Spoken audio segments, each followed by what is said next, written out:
sweeter. We are a family. One more time.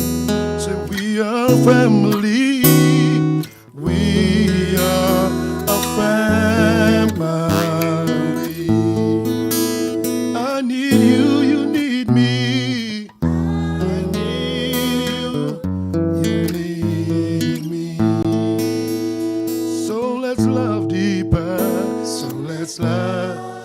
Hey, talk sweeter. Oh, sweeter. We are a family. So let's love deeper. So let's love deeper. Talk sweeter. Talk sweet. We are a family. Good morning, everybody. Molweni, Dumelang, Assalamu alaikum. Good to be here. It's nice to see everyone again. We're all looking good on the third day of the Mad Indaba. I want to welcome you and say thank you. Thank you for journeying along with us. And for those that joined us as from Monday, those that joined us yesterday, and to those that joined us today, welcome to the Mad Indaba. For those that don't know me, my name is Eshwan Duploy. I am the program coordinator for the Mad Indaba, for the Mad Initiative. And I am as mad can get. I just keep myself now ingetoon. Forgive me, I will gooi my Afrikaans now and then in. And so, because yesterday we heard Sean say our voices, you know, and I was sitting there at the back and I was thinking he was speaking about the Afrikaans dictionary. And I'm thinking the first word that's going to go into that dictionary is seker dangas. Because we dangas for everything. I mean, if dangas had meaning, it means a lot. Die dangas, man, bring die dangas daar. So yeah, I was like, yes, so Sean, if it you write dictionary, I like it, but one word there, dangas, is going to be a very dangas meaning.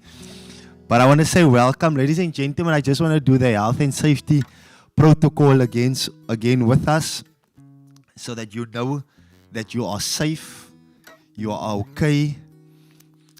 In Afrikaans, just kangaga, it's fine. On my right-hand side is an emergency exit. And through this door is a steps that will take you down to the basement. That will be the first emergency point. Then we have another emergency exit, which is the main entrance as you are coming in. First, yesterday you can come in your space. There's a seat there.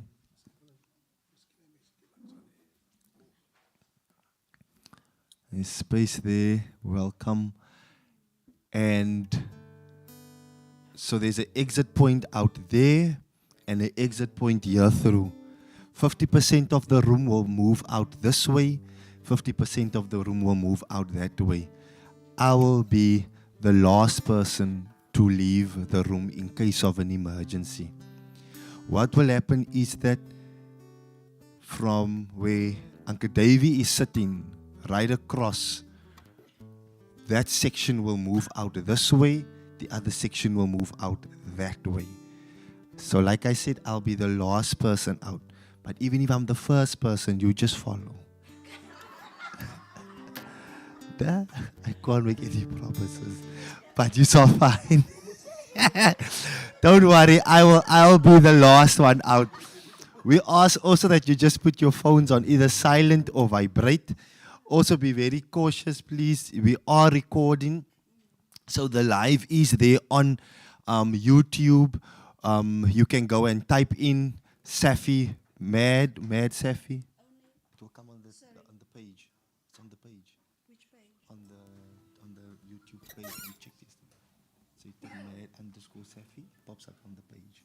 It's supposed to be only those who have the link Oh, okay. that will get. So I think that we will have to fix that because only those who actually have the link. You speaking about something I'm else? thinking about the video now. My mind was there. Because I think if I can just say something. Good morning, everyone. I'm Elizabeth. For those the new faces, lovely to have you. Welcome. That is a very important part of the protocol, for safety and confidentiality to name. That yes, we do have some of our colleagues that are online, but it's YouTube. We don't stream goedes op Facebook vir die hele wêreld om te sien, because what happens here, as those who have been here, this is sacred conversations. And so you would even notice that we do not advertise our things, and so I really do want to reassure you of the safety of the space and the sacredness of the space. So only the people who actually have the link to the sessions, and we select them very carefully. It's only people who have been part of processes like this, and only specific people that would have the link that cannot join us in person, but that join us online. So it is not a situation where just anybody has access. So for example, if we will work, even I know some of you that are gathered here, you are forming part of maybe there's one person that has invited you because you are part of that particular specific community. We would probably only give the link to the person, the point person, because that person knows your specific community and will know what would be the wisest and most responsible and most sacred thing to do. Okay? So this is a very important part to say that we know too much how, with the dehumanization of African people and black people, there's a tendency to just showcase our stuff. And so Safi is not in the business of helping to just showcase our stuff. When we work with ourselves, when we do deep healing processes, those processes are only used for the continuous healing of ourselves. Right? That's why you would have noticed when we did, on the first day, when we had Dr. Fungai present and analyze our work academically, it is to analyze it for the life-affirming essence of who we are. It is not to repeat what those who have dehumanized us wants to repeat. We need to extract life from every dark experience and there's a way that we tell our story that is different than the way that those who come to analyze us and to already see us as problems. There's a certain way in which they would report what's going on here. But there's a very different way in which we would report what is going on here. So that I just wanted to reassure you about that. And again to say, you share responsibly. This is not a space where you are required to share deeply. But if you feel moved in any moment to share something of your personal experience, share responsibly. Okay? It's very, very important. So thank you very much, Ashwin. I'm going to ask Earl to come and take his seat. I want to just be close enough, but I want to give the two, Ashwin them to continue to lead the process. Thank you. Thank you, ladies and gentlemen. Also, Brothers and sisters. brothers and sisters, sorry. also on the other hand is that when you are taking pictures, we want you to relax. We know we want to capture a lot of things, but if you are on the Facebook and following us on Facebook, you can grab the pictures from the Facebook page and then you can repost it again on your personal social media, because we want you here we want to capture everything. And sometimes we so distracted with the mobile devices that we want to, just so relax. We'll do it for you. We'll take the picture for you.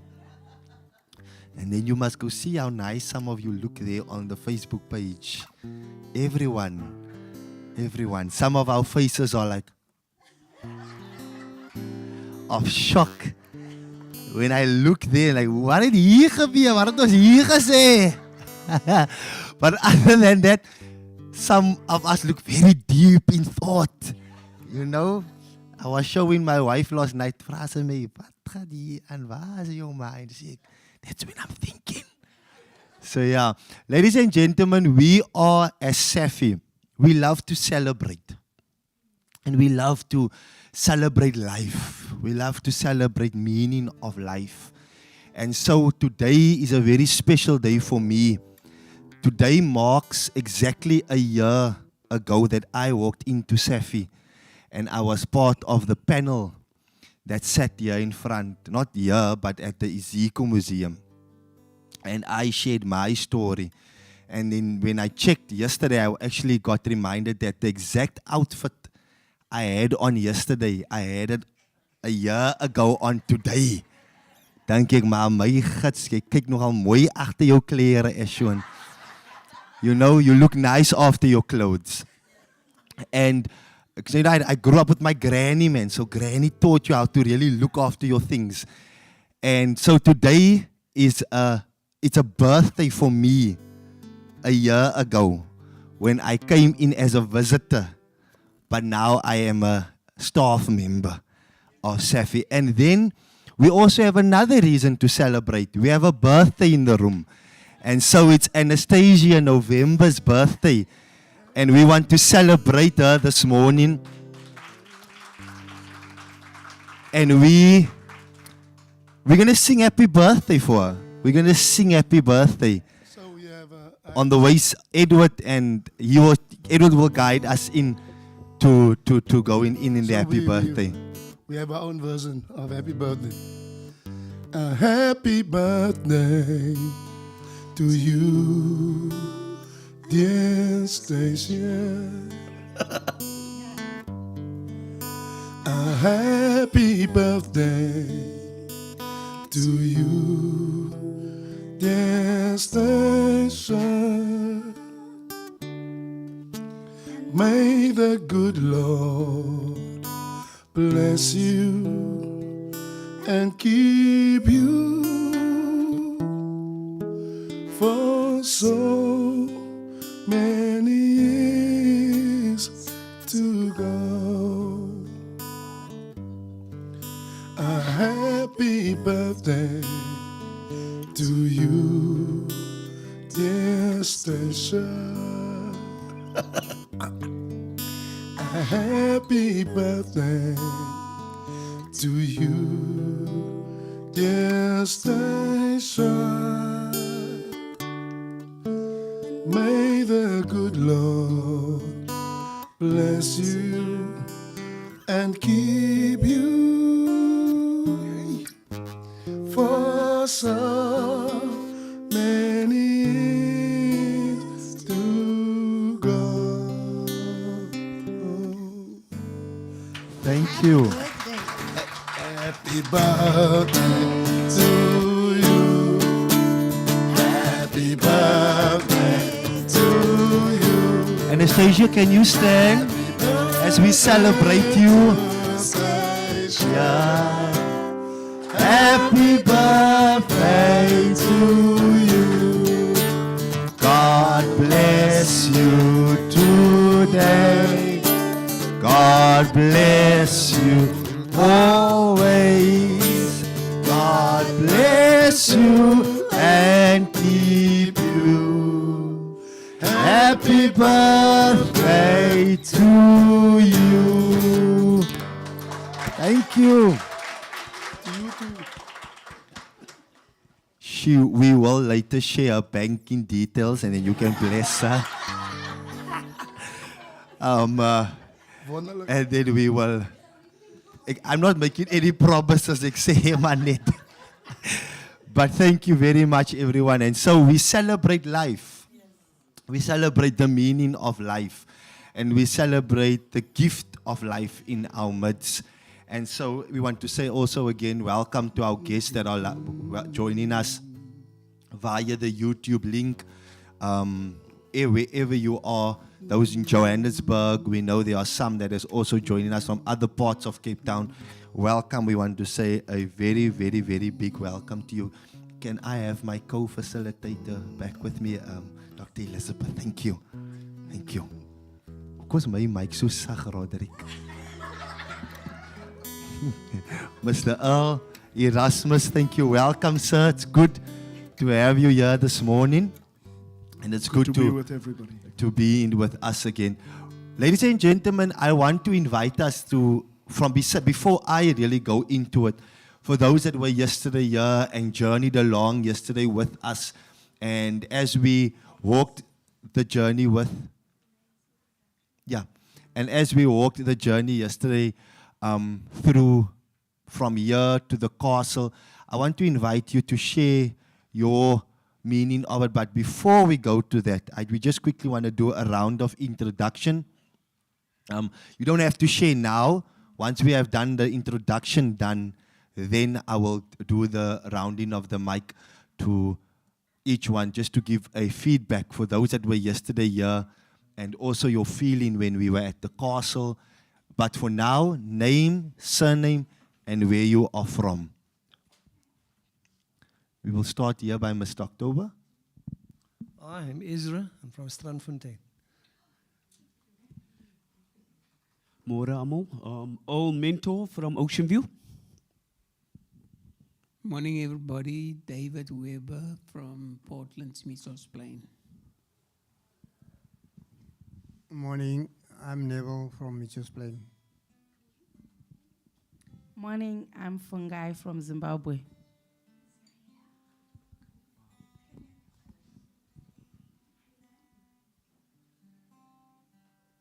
My name is Onako.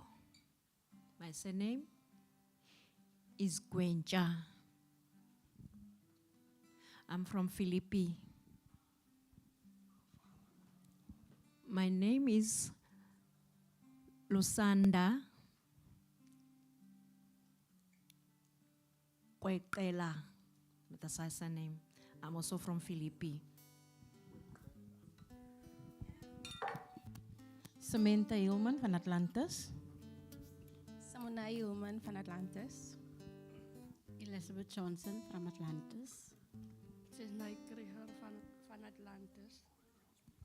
Joanne Randall van Atlantis. Welkom, die mensen van Atlantis is in die huis.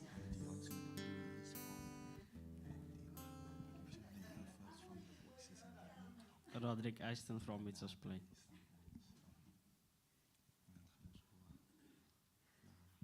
I'm Dion Hans from Elfendale.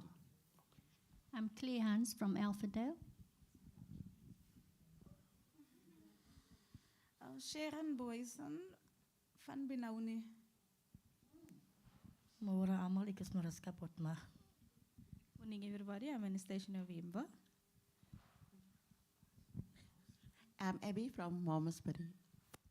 Morning everybody, I'm Nikita Reitels from Athlone. Good morning everybody, I'm Janine Orense from Mitchell's Plain. Good morning everybody, I'm Lulu Kakala from Tableview. Good morning, Esther Moses, Atlantis. Good morning, Brad Waplaikis from Mamre, representing Atlantis. Good morning, everybody. I'm Margaret Weber from Mitchell's Plain. Good morning. I'm Faith Mentor from Mitchell's Plain. Morning, everyone. I'm Tana Ziswamganda from Khayelitsha. Good morning, everyone. My name is Pumelele Msweli from Kailicha. Good morning, everybody. I'm Earl Erasmus from everywhere. Edward Adams from Ravensmead. Thank you very much. I'm Ashwin Duploy from Bontiville.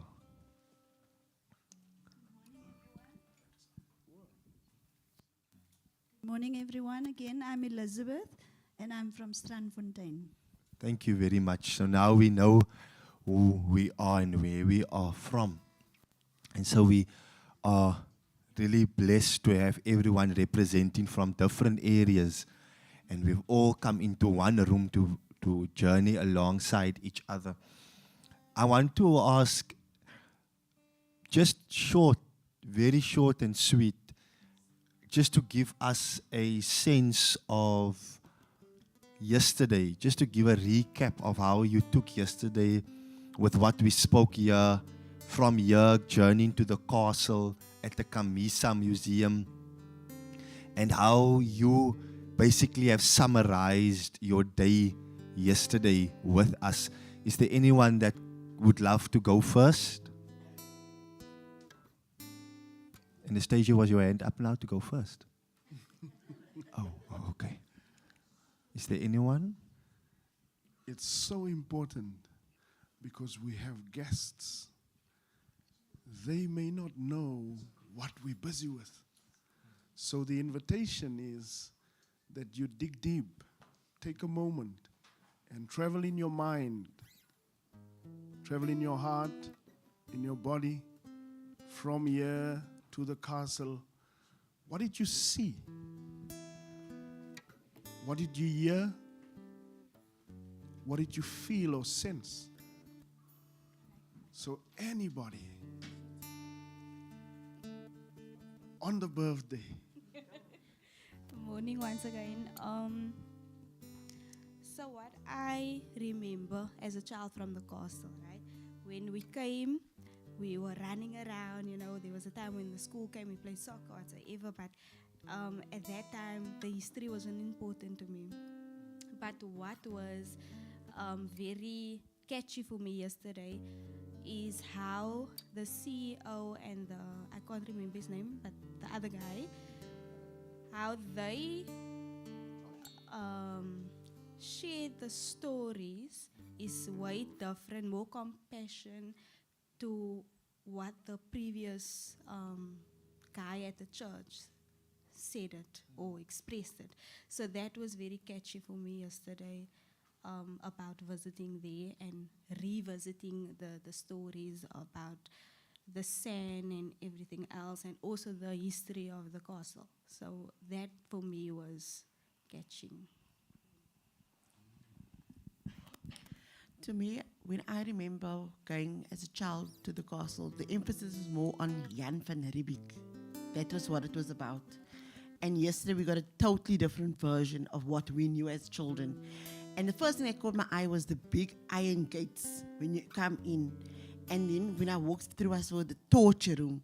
And I thought, how much degradation hasn't taken place within these walls?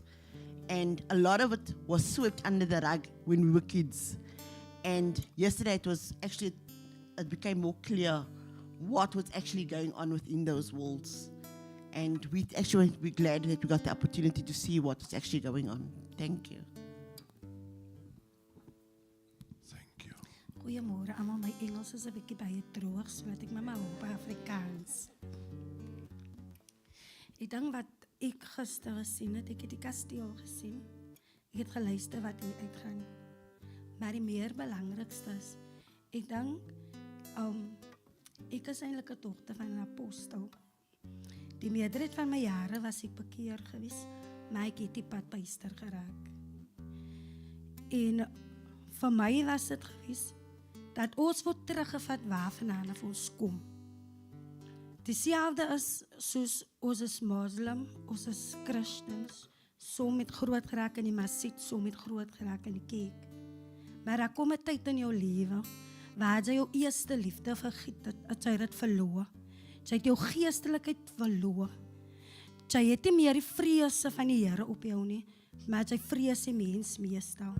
So ek dink, met alles wat hier gebeur, soos die Bybel sê, vat jou hand en slaat dit op jou eie boesem en kyk of hy nie meer laat so pas nie. Ons is eintlik teruggevat na ons self toe. So sien ek die hele saak. En ek wil vir julle baie dankie sê, want ek het myself verloor. Ek sal altyd sê vir wieever ek met praat, die mens wie julle nou sien is nie die mens wat ek is nie. Maar vanaf ek die eerste keer hier aangekom het en ingevat het, voel ek is stadig, maar verseker as ek besig om myself terug te wen. En ek wil vir julle baie dankie sê. Just before we move on, I want us to remember at least one thing. And I'll revisit some of these conversations. But I want you to be careful just to thank us. You also got to thank yourself. Because if you didn't do it for yourself, it would not have happened. If you didn't get up early to get here, it would not have happened. If you didn't decide, I will come, it would not have happened. And so I think our Creator, I think the Spirit Creator, God, wants you to recognize yourself because He designed you.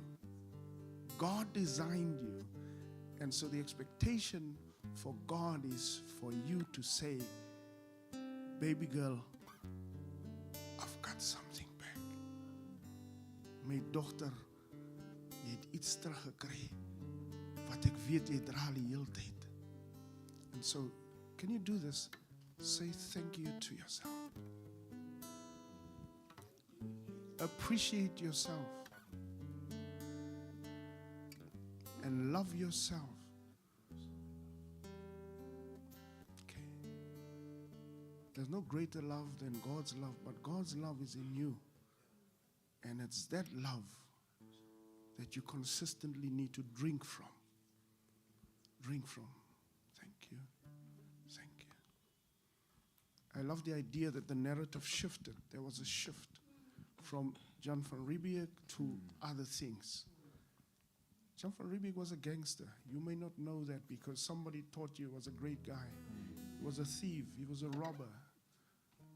And then he came here and he became this big guy. And a lot of people come into our communities. And you know what happens? Up until today, you make them bigger than what you are. And so we got to wake up to who we really are. We're greater than the things that people said we are. So thank you that the narrative is shifting. There's a caution that the earth calls for. When you walk on the earth, tread softly, tread gently, because you don't know whose dreams you're treading on. And so there's a call for humility. But humility is nie vloerlappie. You know, sometimes we go to our churches and people teach us these things and you become the doormat. No. Humility has a sense of courage. And so I want to invite you to really go deep and think more about that narrative. But because the fact that you saw it, it's a mirror, it's a message for you. What is my message that I must get so that my medicine can come out of it? There's medicine in it. There's some strong power that wants to surface. But don't move too fast past it, okay? Because now you've given it to us and you may think, I've given it. No, keep it inside and let it percolate. It's soos lekker koffie as jy koffie drink. Jy drink nie net koffie gou nie. Jy laat hom lekker maal so en dan as hy lekker sterk is, dan sal ons nou 'n lekker Java. You know? So thank you. Thank you. Thank you. Pastor Esther. Okay, for me, the symbols were quite interesting the way the Boesmans used to live. Because growing up, you see stuff like this, is toerdery.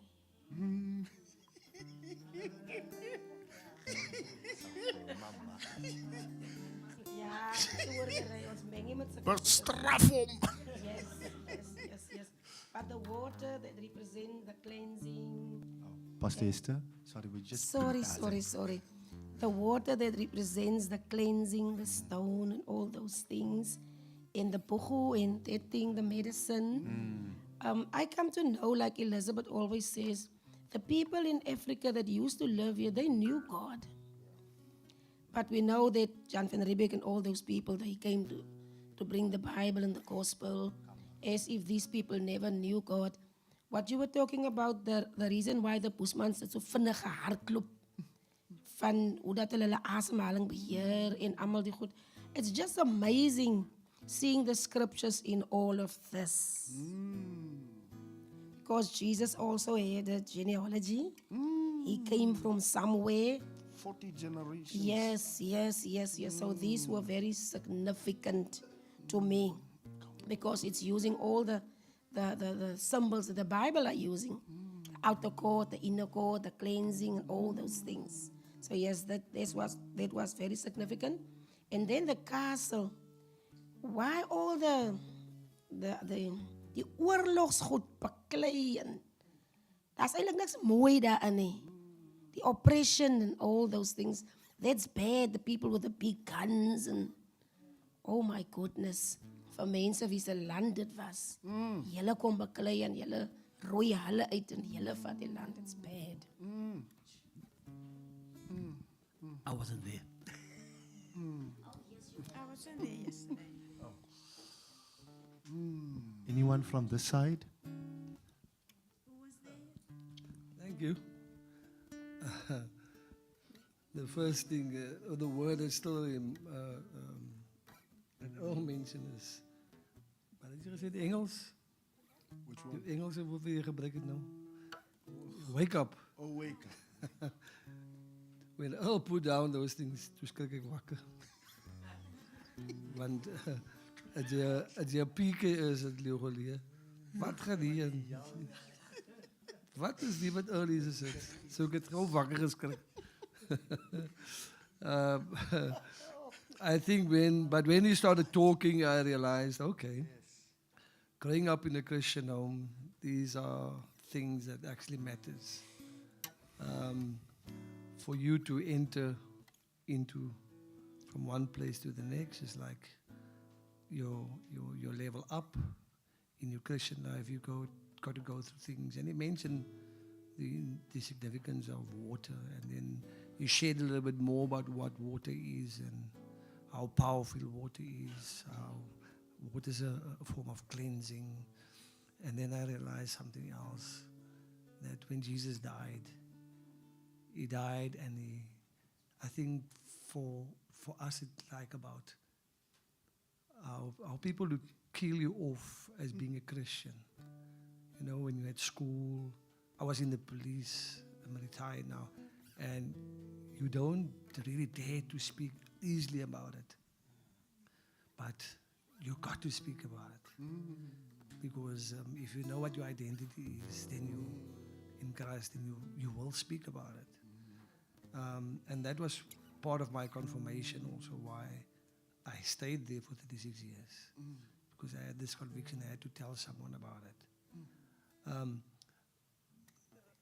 Then when Earl came with that jar, I thought, wat is die? Nou moet ek weer wakker skrik vir Earl, wat is hy mee besig?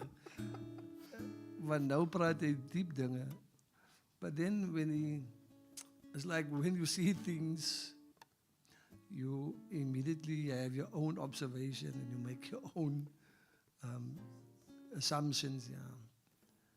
And then I thought, okay, let me try this because I like new things. And then, wow, as he started around, you know, I just realized, there's a significant fragrance here that's normal. It's not a gimmick. Because in life today, we see a lot of gimmicks. We see a lot of things that's portrayed. And this made me realize, like, this is the original. Today, people are not original. I can tell you as a pastor's kid, people is not original. Even in church, people is not original. And And now you need to be careful of how you live. But I think when Earl talked about how you need to bury things, I had to bury some things that happened to us as children in the church. And you mentioned something. People talk about biggest children. People talk about your parents. And yesterday was one of those things that I had to have it washed with water, have it burned out with fire. And then I think something that he said that's significant is that I think one of the ladies said that when you die, your ass go back to the soil. And I thought, okay, what are we really praying about? Whatever we have, whatever we enjoy, sometimes we go to different places and you even dress up, but you're actually eating from the soil. We're actually eating dust. And yesterday I realized again, whatever people say or think or do, they are dust. They're all going back. There's nothing significant. The only significant thing is that there's a higher place for us. And then something that I thought, what does this thing suffer mean? I tried to meet with Elizabeth for a few times. I thought, yeah, this woman is busy. I even spoke to Jacqueline. Jacqueline, wat gaan aan met Elizabeth? Sy wil nooit my antwoord nie. Miskien as ek vir jou vra.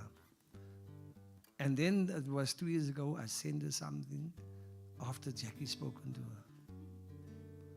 And I realized, okay, S for Safi to me is this strong woman. And in the A yesterday, it showed to me that it resembles the unity that you're bringing into our communities. And then F, in fact, I put a double F because musically, she's inclined to sing because God gave her the gift. But I always say to myself, in musical terms, double F means loud. And I thought, wow, this message that she's bringing needs to be shared loud and clear to all of us in our communities. And then I loved the thing that she said yesterday, that you got to focus on your identity, the I. You got to focus on who you really are and find yourself. And yesterday, I just refocused on finding myself. I don't know why Jacqueline sent me a WhatsApp and tell me that I got to be here. Now, today, I realize why. Because it's meant for special people like you and I. And there's a reason why we are here for this. Thank you. Thank you. Thank you so much. We're just going to have one more. Good day. Yeah, let me go. There was something significant for me yesterday. Very significant. I think somebody mentioned, I think it's Abby that mentioned that we only heard that about Jan van Riebeeck. And that was history. We learned that in school that Jan van Riebeeck came and he built this place and so on. But the significant thing was, as that gentleman explained to us yesterday, when he showed us the buildings that, part buildings that were built there was built by the Dutch. And then there's the part that the English has built. So these people came and made their mark here in our country. And they used our people to do the work. And then that is how things work, as somebody mentioned, when a dog comes next to your car, hy staan sommer daar, en wat kom hy doen daar? Hy maak sy merk daar so. So, yeah, that is how these people made their marks. And as we are told, they dehumanized us. But we can thank God that we have come to light and we know things better these days. So we thank the Lord for that. Thank you. Thank you so much. I think it was really amazing yesterday. As from us starting here, you know, when we spoke about who we are as a people, because it was going back to the sense of the naming and framing of the colored African identity and who we as a people are. And so when we speak and when we reminisce back on yesterday, it hits hard. It hits very sensitive places because we spoke about things that doesn't get spoken about a lot of times. It's like Sean said yesterday, we are not invited to the table to share. Someone saw a picture on my status, and so this was in the middle. And I was now standing there. And I was handing things to Earl. And the person sends me a message and they ask me, Ashwin, I'll translate it. I'll translate it to English. Waar die hel is jy nou weer? Where the hell are you now? But in capital letters, so if they type it in capital, they're shouting at you. And so now I must keep myself very... Not shouting. No. En ek lus nou om te gaan. And it's like, okay, you know what? It's fine. Breathe, and then we take it from here. But yesterday when Sean spoke, I got home and I texted the person and I shared with them, you know. And I want us to realize one thing that the Dutch or the colonialism came to do. And that was to take the very richness of our Afrocentricity out of us. It was to take the knowledge that we rest and the deep knowledge that we have inside of us, to take it out. You know nothing, you will never know nothing, and you will never become anything. If we speak about Kriya and we speak about the herbs, we look as the so-called Christians, blood washed, like Earl said, going to heaven on a rocking chair. One day someone was in this presence and they got upset because it was said that we're all waiting, when is he coming, when is he coming? And they took the message a bit wrong, so you must be very awake on what we share in here. And we were taught and we were said that, oh, die krye is sleg, it's demonic. But I grew up with a granny that when I was getting sick and my mag, and I had pain on my stomach, she would take the als and she would pack it on my stomach. Come on now. I had a grandmother that when I said to her, Ma, my ears is paining, she'll take the malva blaar and she'll break it and she'll clean, she'll put it in my ear. I had a granny that when we had flu, would tell me, okay, go to the garden, pick the Villa als and Wynryk, and she would teach me how to look at when the als is overdue and when it's ripe and when it's not ripe, when not to take it and when to take it. And then she would tell me, now you mix that and you boil it up and then you let it relax till it's relaxed. Then you drink it. That was the antibiotic that we used. I had a granny that when she went to the garden, she would take the speck boom and she would eat from it because it would bring her blood down. And so this is the knowledge that's in us. And today I still have these plants in my garden at home. The other day my wife's ear was paining to say, "Pa, kom eens op, kom eens op, kom eens op." And then I took the malva and I pressed it in her ear. She said, uncomfortable, bring the other. Ek sê, los. Jy sal sien, it helps. It draws. And then tomorrow morning it will be brown. Then you will know the infection is out. Come on. So I said, you want to go spend money by the pharmacist. Los hy girl, ek sien jou pharmacist hier. Ek dokter by jou so. Mas kom met Dr. Ashton hier so. Ek is besig eie sake hier so. And that's how we grew up. Our Afrikaans was saying, oh, if I come into a setting that I must change my tune, I must change the way I speak, because if I don't speak a proper way, I'm not in this club and I'm looked at like, oh, you come from dead people. There, you like that? No, that's me. That's me. If I say, listen, you must now. Listen here, man. That's me. That's being Eshuan. Come on. But I was said, no, you mustn't use the word mos. It's not ethical.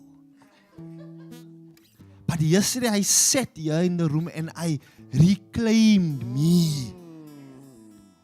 Dat as ek brei, dan brei ek papier. En as ek lus het om te brei, dan loop ek. When me and I was sharing with my sister because she's coming to Cape Town tomorrow, and I said to her, weet jy outie, ek kan nie wag tot ek en jy lekker gaan korrel nie man. Here ons moet, weet jy, as ons hy nuus eester neersit, hey my eie, hey, ek kan nie, weet jy, hey, ons, as we guidance. And so that's us. When we come together in our family circle, and I think Dr. Elizabeth mentioned the other day that education, and because you're so educated, has become a sense of, oh, we can't mingle with you because you this. Someone asked Dr. Elizabeth one day now, wanneer kry jy die doctorate kar saam met die doctorate title? And the first time I also walked into Safi, I remember my interview day, there was a metallic silver Volvo standing in front. Because now Dr. Elizabeth, oh, dit is maar mooi kar, jong. Ja, mos lekker hier weg. And then when the first time I tried, wat gaan nou die handjie aan die so? Ek was like, no, waar is die Volvo? But then I got taught something. Come on. It's not that makes you. Yesterday someone said, and we were walking into the castle, and they said, oh, these are die mense met die velletjies gehardloop. This is who we are.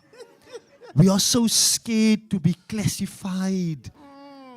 But you never see, and there's one thing that I've installed into my children, as small as they are. My son, when he went to Crash Heritage Day last year, I dressed him in his Griekwa clothing because I said, this is who we are. We are from the Griekwa bloodline. This is who you are, Nehemiah. And my daughter this year, she and my wife went in their traditional Khoi clothing. And they were looked at and someone said, oh, is it a Makoti? I said, no, she's not a Makoti. No. Don't get it wrong. And so we have to help.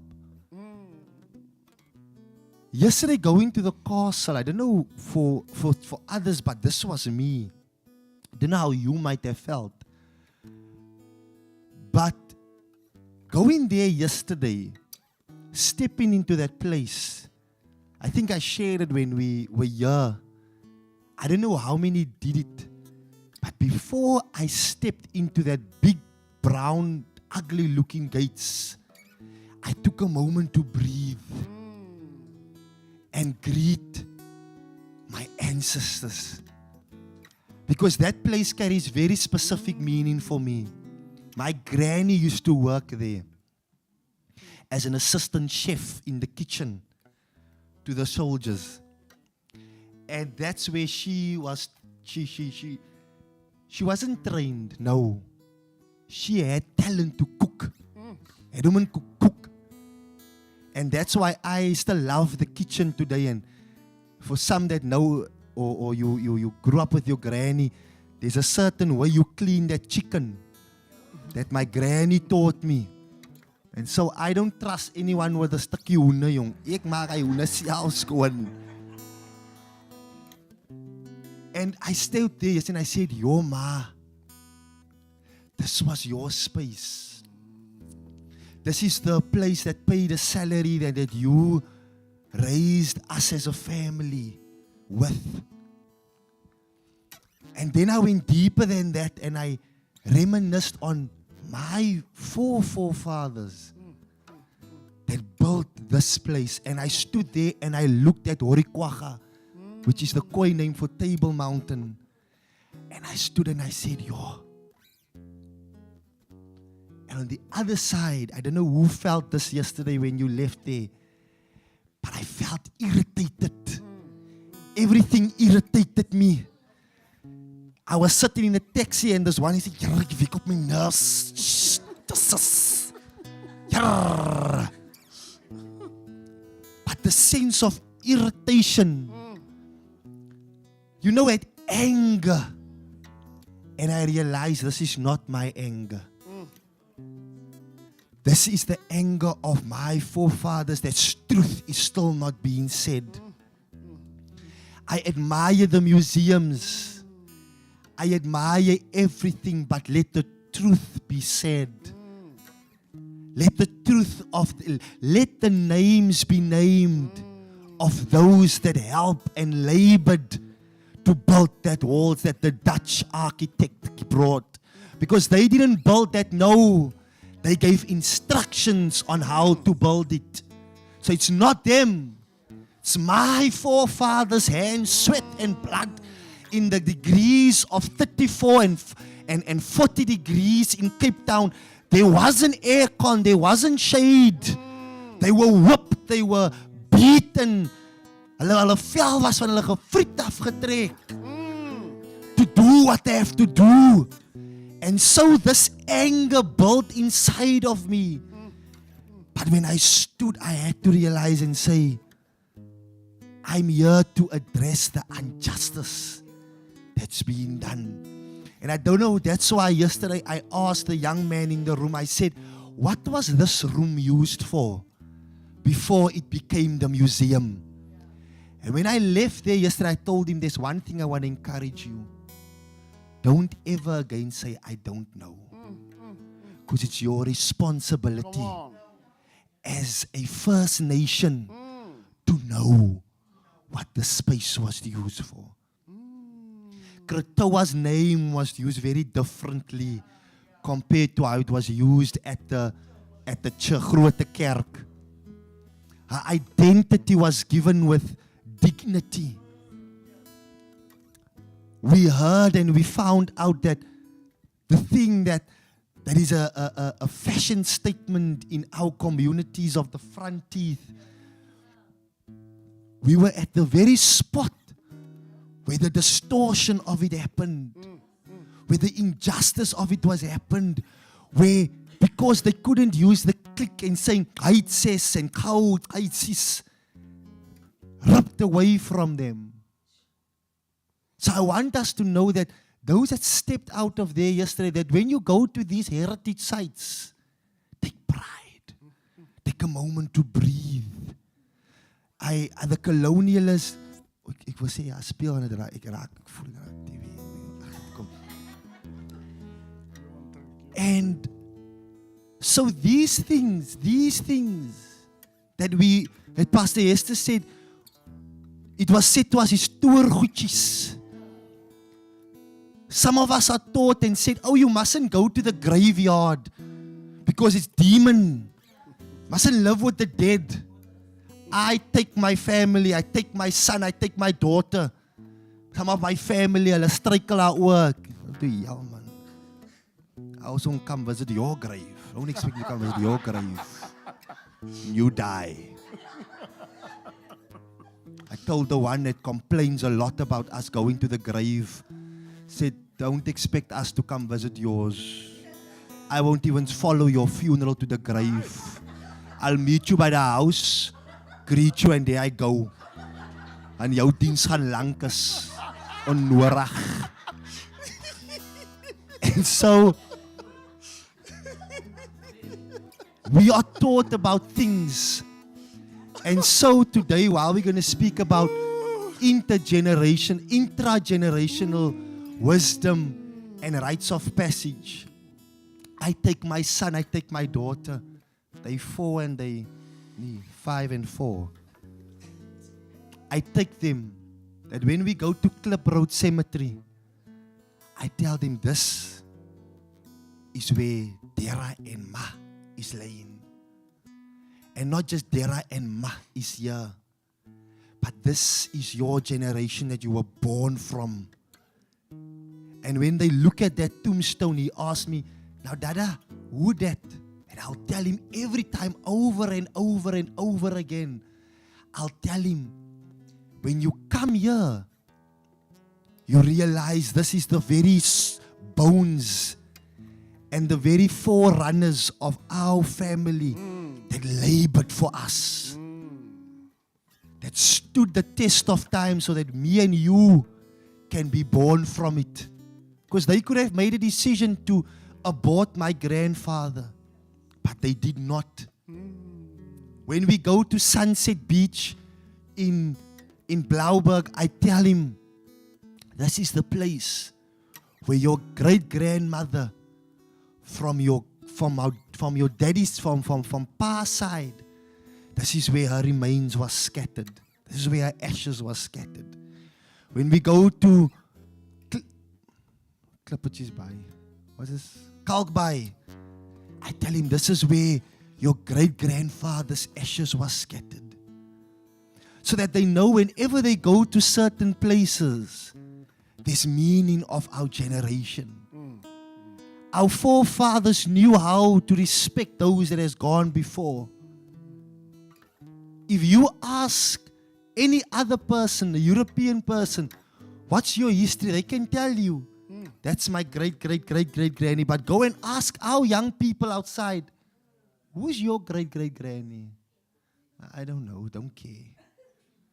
So the responsibility that we have, this is not just a gathering where we come together and we want to sit and we feed and we eat nice and we look nice and we take nice pictures. No.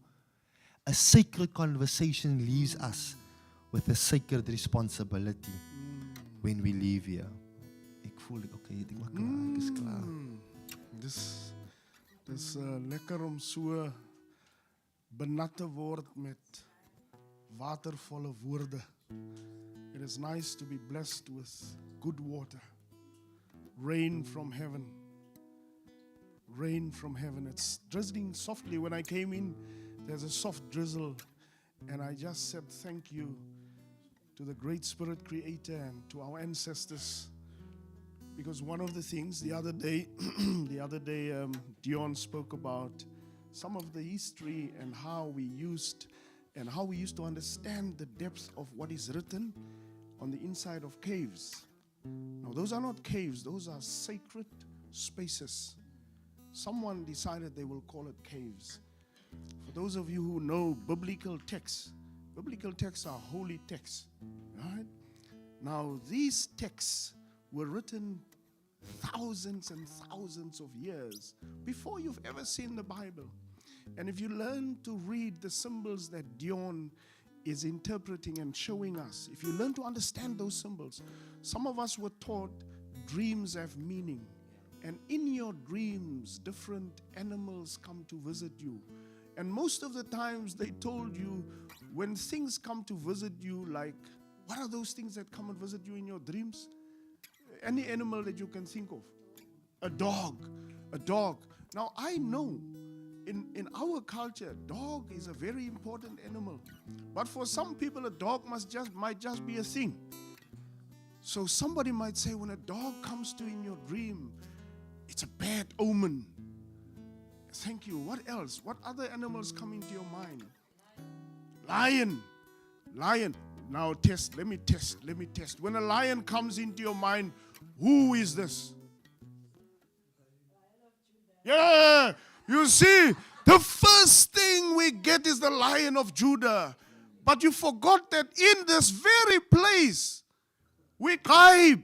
In this place, the name of Cape Town, we gaib. Lions were here. No, they were really here. You can't see them because somebody took them away. So the first people to ever experience the lion of Africa, or let's say it like it is, who saw God in this majestic animal, so much so that they call this mountain, what? Lion's Head. Why do they call it Lion's Head?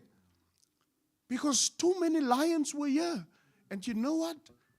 They recognize the sacredness of the lion, the specialness of learning the lessons from the lions. They recognized that. And they knew that. I can tell you straight, there nowhere in Europe. No, you know where Jan van Riebeeck come from? It's Europe. Nee? There's a small portion called the Netherlands. Wat is it in Afrikaans? Nee, wat is die naam? Hollands. Hulle is Hollanders, man. Hulle is Hollanders. Die goed wat ons op gangsters van praat. Hulle is Hollanders. Julle moet wakker skrik, julle kry hom nog nie. You're not getting it. You're not getting it. You're not getting it. They are gangsters. Yeah.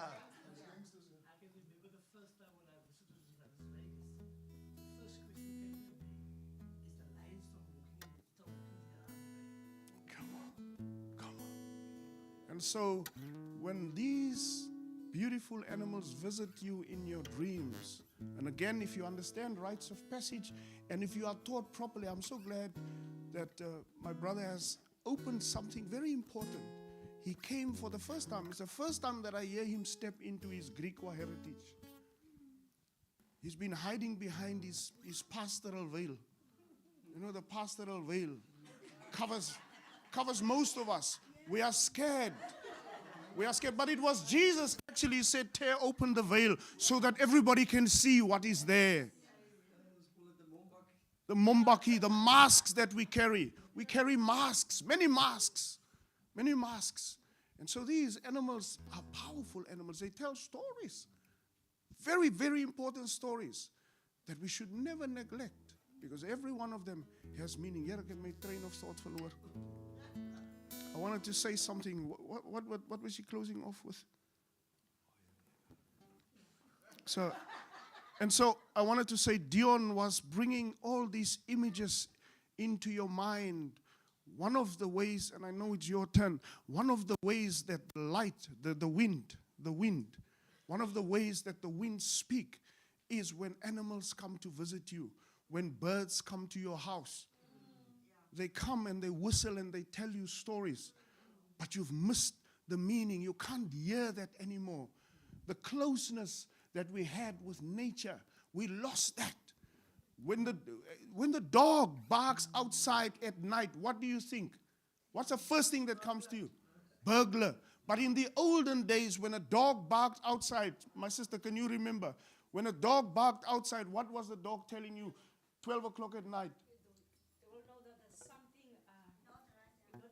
There's a spirit there. Yeah. The dog is reminding you there's a spiritual presence that you need to become aware of. It is not just gangsters and burglars. It's telling you, get ready, be present, be awake. But we forgot that. We are more worried about the devil. Only devil that you sometimes carry is the devil that stops you from knowing these truths.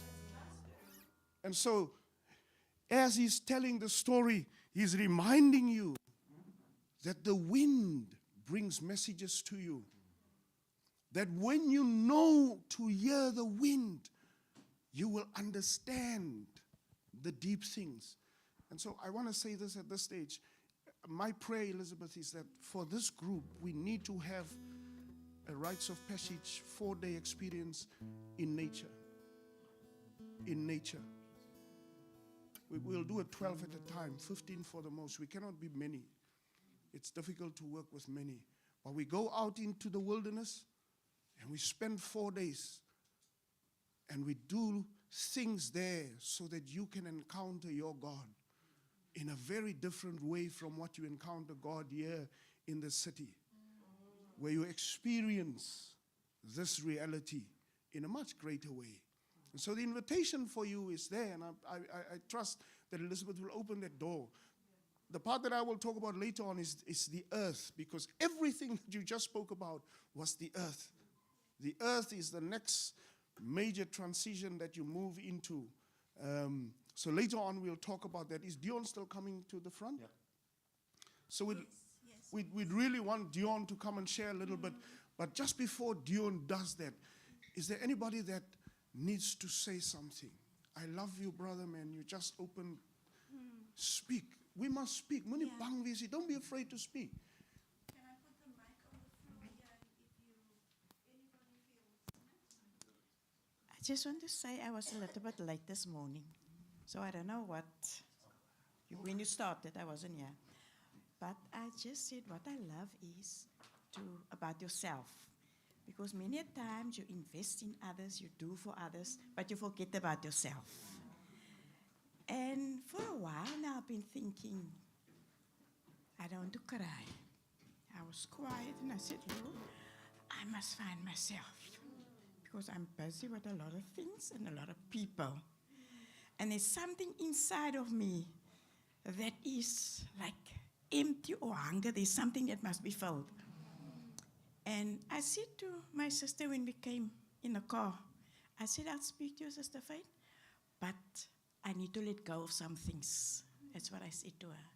Because sometimes you want to be involved in a lot of things, but you don't find yourself. You forget about yourself. So that is so beautiful, what I've heard now about finding yourself. And when Ashwin spoke here about the herbs and about the stuff, it's so true. Because sometimes you think, I'm saved. Ek is gered. But these things is so important. It's better than a lot of tablets. Come on. And that to me was so beautiful.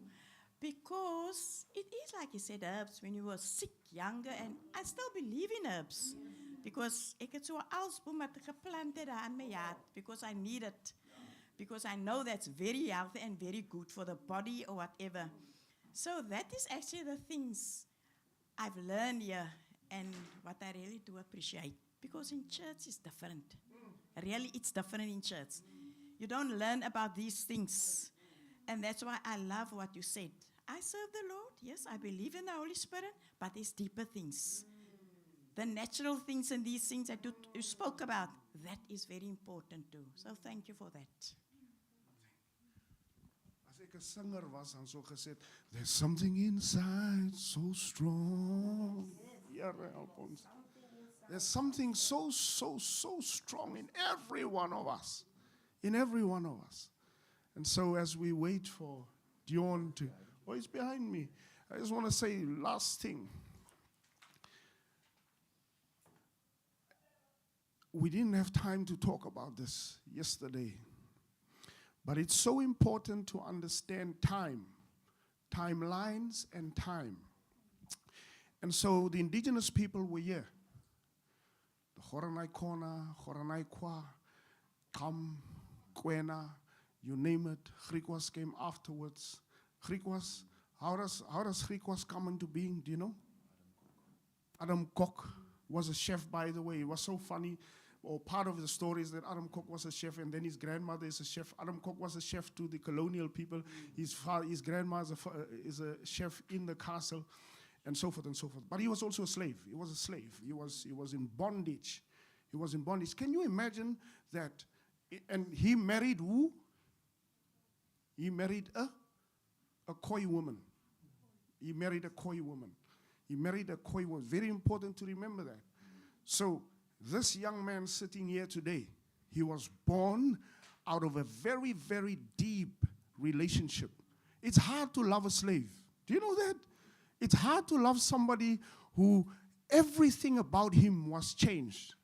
So you have this gracious indigenous Khoi woman, or Khoi woman, that's the real word, Khoi woman that marries the slave, both going through trauma and trials, but generations further, if I'm not mistaken, probably 55 generations. How old are you now?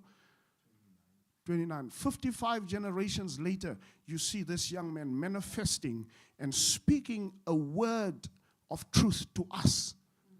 It started then already. The struggle for freedom. The struggle for freedom. So part of our identity is locked into the relationships from different backgrounds. But before that, part of that is, and this is what I hope one day we'll have time to talk about it. Nguni people came into South Africa. Some people argue about it. Nguni people married indigenous people, local indigenous people, Khoi, Kwena people, Kam people, and so forth. There were marriages. Nou gaan ek 'n groot kans vat. Ek moet nou iemand vat wat kan I want to take somebody, say you look like somebody that won't be offended. Okay, right. So now you take, what do you classify yourself as in terms of race, these things that the white people put on us? As an African. Before that? Colored. Right. Now I want you to go with me for a moment. Come stand next to me. Stand next to me. Who looks more colored between us? Who looks more colored? Me. But he's colored. And this is the magnificence of this identity. That, and I'm not saying it's true, but oftentimes the skin pigmentation that we carry, it was born through a generation of darker skinned people who married Khoi people, who married Kam people, who married Kwena people, and so forth and so forth. So I don't want us to miss this thing, because especially in Cape Town, when I used to travel in the train, people, I could hear colored people speak about black people, saying, these, you know that word? These, they start with a K, end with a F. I could hear that. You see? Yes. And so there are this notion of degrading each other and forgetting that we are part of one. That we are part of one another. We are part of one another. This thing of black and colored needs to die, because it's been intentionally created. The 4 categories that the British people created here. Anybody know the first, or what was the first and the highest category of people in South Africa in the 1800s? Who were the highest and the best people in South Africa? In the what? The British. Someone spoke about what they saw there in the castle. What did they see there? Uniforms and weapons. The only thing that British really birthed here was violence. It was violence. So now they claim to be those high people. You saw in the church where they stood to preach down. You saw. Yes. And so all of these things happened.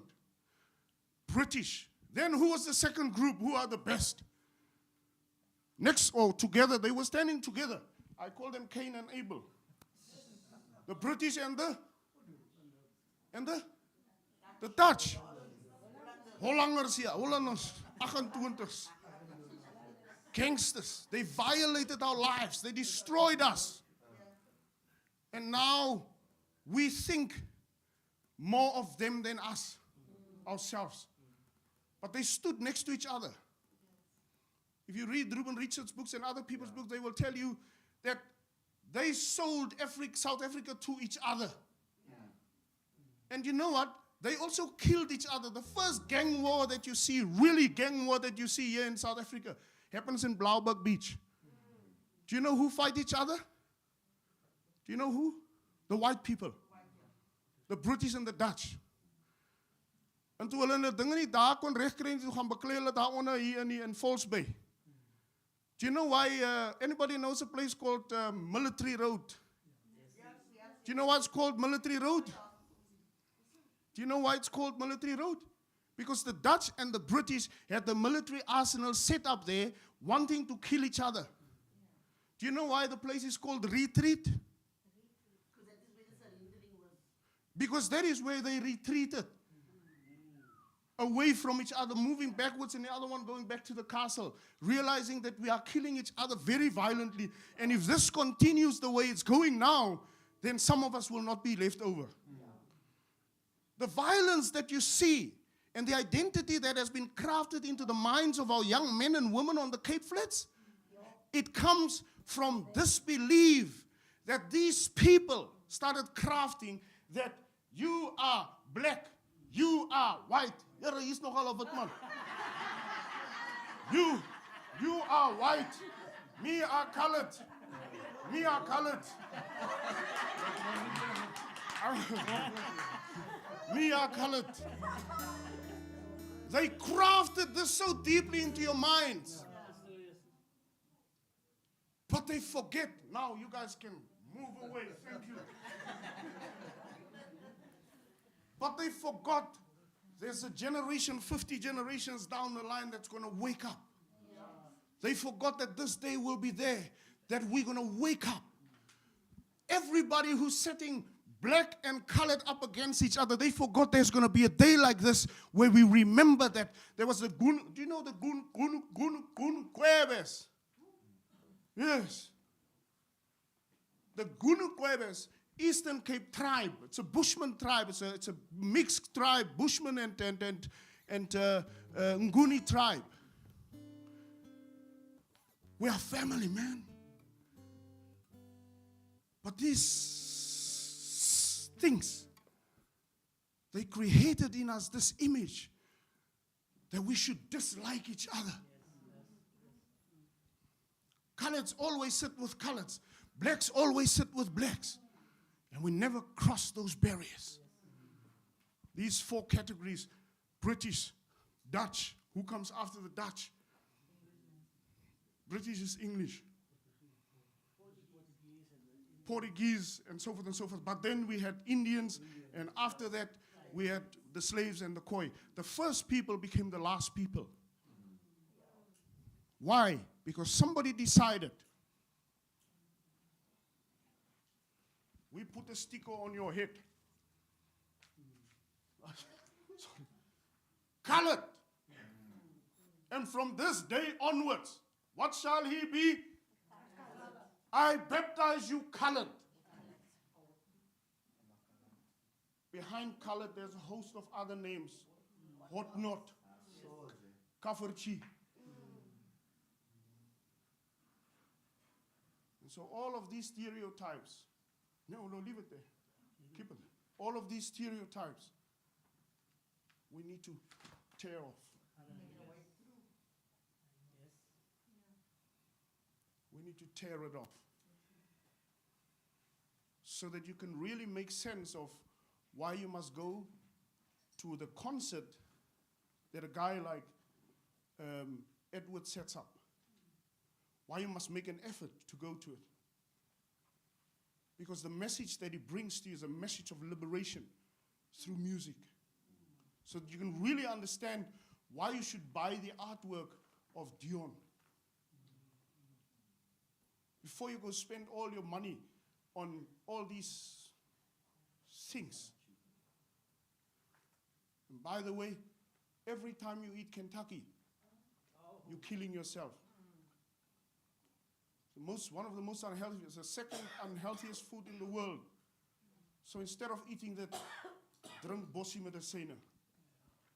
Instead of eating that, come let's teach you how to make a healthy meal. Not by the prices of Woolworths. And so maybe that's another thing to do, Elizabeth, creating these hubs where we teach people how to make healthy indigenous food. And you begin to sell those food to these visitors who come.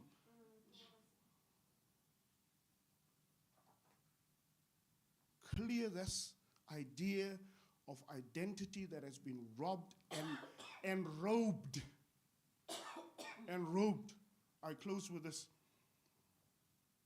Everybody is happy, and I say this very respectfully, but everybody is okay when the priest walks in the Anglican church or the what's the other one? Roman Catholic church with the, what is in this thing? With the incense. But the first thing, when you see me with my incense, die toerdenaar. Die toerdenaar. Pula alamat sakit. So, I really am grateful for the reflections, the deep reflections that you are bringing. It's holy, it's sacred, it's incredible. And if you can make the connections all the time, I'm telling you, your life will become richer and richer and richer, as Ashwin has helped us to believe. I'm finished. So sorry.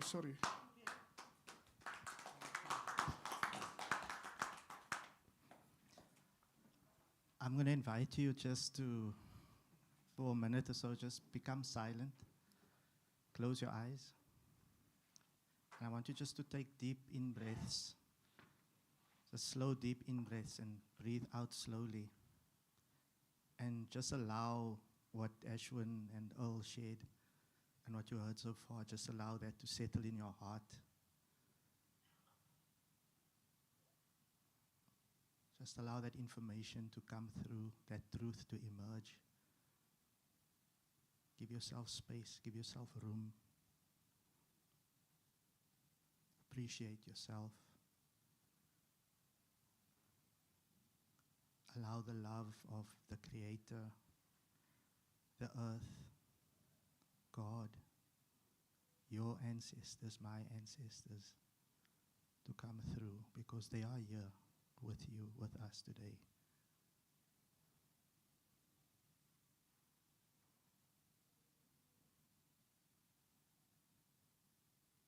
And now, just before we open our eyes, just allow a sense of gratitude, a sense of thank you, to flow out of you. And in our minds and hearts, let's just also thank each other. Because if you were not here today, it wouldn't be what it is. And let's just be grateful and appreciate each other. And then slowly you can open your eyes. So what I'm going to present is hopefully the visual interpretation. What I'm going to do is, after this, we're going to move this to the little foyer area, and then I'm going to invite you in the break to just go and have a look and allow yourself just to your own understanding and your own interpretation. It's not my interpretation. I will explain what I meant by it, but when you look at it, it might mean something completely different. So also allow that there's no right or wrong in your own interpretation. And so I'm going to let's start on the top. On the top you see there is the theme of yesterday, which is naming and framing, and then quote unquote colored African identity. And you'll see that it is in the shape of a rock. Jagged lines. And you'll see that there's also a breaking away. And when you look at that, what it represents is the deconstruction. We're chipping away in this week. It's gradually chipping away and deconstructing this piece of rock, cement. Because over, 400 years? This identity has been slowly and systematically and systemically engineered to what we believe ourselves to be. You know, on the farms, I saw a video of most people that work on the farms, farm workers, when you look at them, everybody's features remind you of Bushmen and so forth. And I was watching this video, and this gentleman was saying how on the farms they were not allowed to speak their language. So if the boss heard you speak that language, they would beat you into submission. And for years, hundreds of years, jy praat nie daai taal nie, praat Afrikaans, because you must speak the master's language. And so it was imposed. And yesterday was about that. And so what you see over here, it looks like a square, a rough box. And inside that box, there is a poison grub. It's called a poison grub. And what the box represents, it represents the imposed identity. It's a classification. Like when Earl was putting the label up, we classify you, we baptize you, colored, or whatever race names, etc., was given. And so that poison grub is this indoctrination, this narrative. If you repeat it often, that's why all of us still drink Coke today. Because when we used to watch the adverts, there was subliminal messaging without you knowing, and repetition. So every time you see Coke, Coke, Coke, Coke, Coke, Coca-Cola, Coke, and you hear it, Coca-Cola, over and over and over and over. And that is how this programming has been done. So whenever you're thirsty, what do you... You don't even say, give me a cool drink, give me a Coke. Coke and a smile, right? And that's how it was served to us. But what we see here is the box is, the cracks are showing. And this event this week, it's the breaking of that box, and we call it the broken box. It's a box because they put you in a box and define who you are. But we are waking up, and the lie, you know, all lies are being exposed. And there's an arrow that moves. And just some of the quotes was, okay, or let me go down to what we heard yesterday by Sean George. And I think one of the biggest weapons that was used to inflict this potent and precise harm was taking away language. Because if I take away your language, you're going to forget. Because whenever I speak to you, I'm not going to speak to you in my language. I'm going to speak in a foreign language. And so we can't communicate anymore the way that we used to be able to call this thing and that thing. Now we say Table Mountain, you know, or we name this place that, Hendrik Verwoerd Reilaan. Language. And I think it was the biggest weapon that was ever used. People were beaten on the farms. If you go to Ikwatu on the west coast, you will hear audio tapes of farm workers who explain how they were treated and how the language was removed. One of the things was also the knowledge of Hoodia plants. You were talking about how the pharmaceutical industry came and took that knowledge, commercialized that knowledge.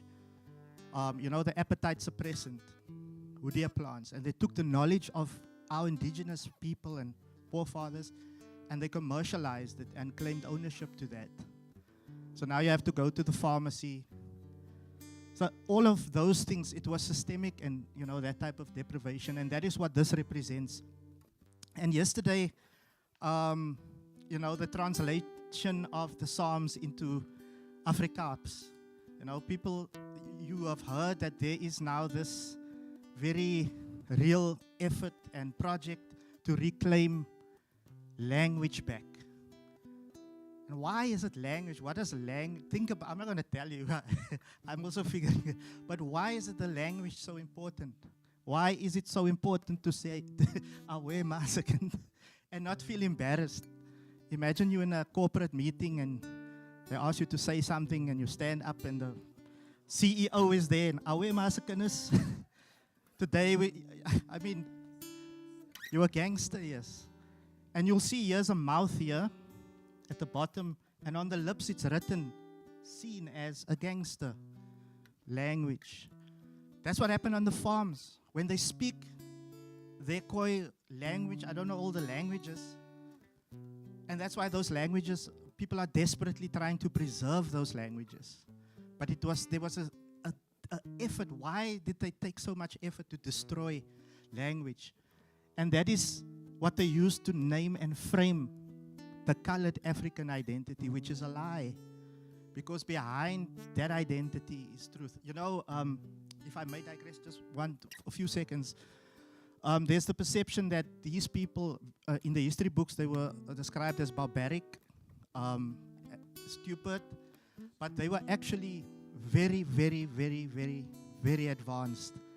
And when you go to places like Ikwatu, I don't know, there's many other places, or go sit and speak, you will learn the deep, deep, deep knowledge which we have lost. You know, it's the divisiveness has been cut off, and I'm so grateful for sacred circles like this, and which brings me to this circle here in the middle, which was the fire, the blue, and the flame, the orange, and the yellow that you see. What is it? Fire and ice? Or there's a group also. Fire and yeah, something called Earth, Wind, and Fire. Okay, there we go. Yes. So what you see here is it is important to build sacred circles and have sacred conversations. Like you mentioned earlier, you don't hear these things in community spaces. It's not being had, and this is healing conversations. It's important for children, like Ashton said, taking your children to places, and I think the mother influence is so powerful. I mean, you spoke about your grandmother, what she taught you. And I mean, our children love our grandparents. Of hulle nou stout is of nie stout is. But you have influence in your family. The next generation of children being born in South Africa is going to be the most important and most advanced and most gifted generation in our communities that is being born. And we are in a time now where we are beginning to prepare the soil for that generation to come, because they will take that further. They come with knowledge that we have forgotten, and they will be the ones taking up the spaces and the places and help humanity like the ancient people helped humanity to get where it is today, and that is not being acknowledged. So in here, when you look at it, you'll see a lot of quotes and words that was used, and I invite you to have a look at it, what it means. And I just want to take one of the quotes that somebody here said yesterday. Let me just see which one it is.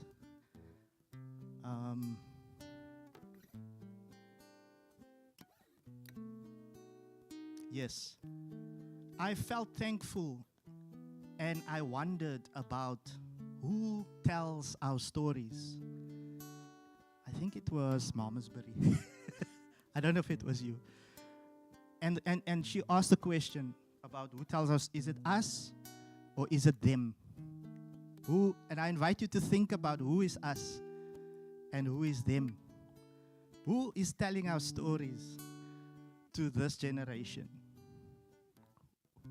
So, and then over here, I'm not going to explain it. I think Ashwin covered a lot of this, but what I just want to explain what this image represents. It's a bit a tongue twist for me. It's a theory and trope. So in San tradition and art and culture, you will see a lot of the rock paintings. It's an animal head and a human body. And one of the most coveted and sacred animals in the, is the eland. So for us, that represents ideal, represents goal, it represents accomplishment. What do you aspire to, right? Fulfillment, the eland. And you cannot, this image here represents the transformation. When you transform into the thing that you want to be, and that's why you see the sand always mimicked and imitated the animal, So the shaman literally became the animal, and that's why they could sleep and dream where the animal walks. They could hear and feel its heartbeat because they were so connected. And when they woke up the next day, they knew exactly where the animal was because it was visited in their dream. And they poisoned the animal, and by the time it died, it literally gave up its life to the hunter. And it was an exchange that happened. The hunter would then perform, and I'm not a, Earl can explain this better, but it was sacred. It was a sacred act of giving and taking, and there was balance. And so that transformation, and you can see the process starts here with language. Like here they say, speak properly. This is not how you should speak. But once you learn your own language and you start doing these things and having these sacred circles, it can be in your own home.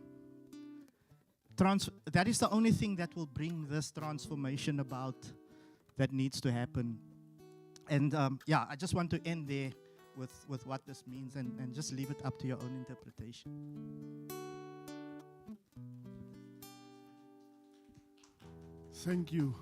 Thank you. Yesterday I forgot to do that, and Sean has done it brilliantly. So many of us are not used to these images and pictures. It's Pastor, what is it? What did you say? It's toergoed. And I don't want you to try and push down that feeling. It's a real feeling when you feel uncomfortable, when you feel discomfort with these kinds of things. I can just imagine you sitting there and thinking, Here God, dear, this artwork in the museum right there behind you. It's like going to these places, or it is like standing at the waterfront and look to Table Mountain. It's a picture. And when you stand there, in your mind comes many things. It tells you many stories. It is the same with this. And so you need to ask in your heart and in your mind, what is the story that I can learn from this? What wisdom is behind this? I want to just help you in two ways. So the animal head in many traditions, many traditions, in all church traditions, in Islamic traditions, Buddhist traditions, and so forth and so forth, it represents the psychological person who behaves like an animal. And even if you read right through the Bible, you will come across the fact that people behave like animals. But you can only change when you are willing to bring that spirit under the submission of the Creator. Because all things live in the Creator. And so what is it saying to us? The gangster in me must be transformed, so the animal, this beastly behavior of violence, must be transformed so that my humanity can come to the fore. So that my humanity can come to the fore. So there's deep stories behind this. And in our traditions, again, we don't tell these stories here, but you tell it when you sit with young people in the wilderness, in deep spaces where you tell stories, and you speak about the eland. The eland is one of the largest animals in South Africa, in South Africa. And our ancestors saw that. And when they saw that, one of the things that was important for them is, and this must have been God's creation. And so when we look at this animal called the eland, we immediately realize that there's a sense of reverence, a sense of respect that we need to bring to this animal because it's God's creation. The second thing that you must remember is the eland is very gentle, very gentle, very gentle. It's one of the most gentle animals. And a hunter could not just find an eland. No, you can't just run and get an eland. You had to wait. How many of you wait on the Spirit of God? You had to wait until the right time. And then you have to ask permission. Come, Holy Spirit. You have to ask permission. Can this life be given to me so that I can feed my family? Your story of Jesus, I have to give my life so that you can have life. That was the ancient story. And in the olden days, in the Old Testament, what did they do with bulls? They sacrificed bulls and lambs. So the sacrifice of this animal brought life when people ate from it. And so when you have the heilige nagmaal, you eat of the body of Christ. And so when we eat this meat, we recognize the sacredness of precious life that has been taken. And then there's a ceremony that goes part with it. So I just want you to be aware that it's I think it's in a guy called Paul. Do you know a guy called Paul in the Bible? Paul says God used the simple things to confound those who think they're wise. Okay, very simple things. If you listen to the wisdom of the simple things, I'm promising you, you will learn a lot. It's what you said, my sister. If you interpret the Bible from the Bushman perspective, you will see depth and wisdom like never before. Your friend Johannes, the Doper, we always call him the classical Bushman. Hoekom? Why do we call him the Bushman? Hy het velle gedra. Hy het velle gedra. Okay. Hy het springkane geëet. It's deep, né? Maar ons het vergiet. We forget these things. But when you now look at the indigenous family that's around, you even forget that you come from them. And so I've heard oftentimes you say they. No, it's us. It's not they, it's us. It's us. It's us. It's a new language. Read the book of Revelations and you'll get a new language. Your brother just spoke about that. So,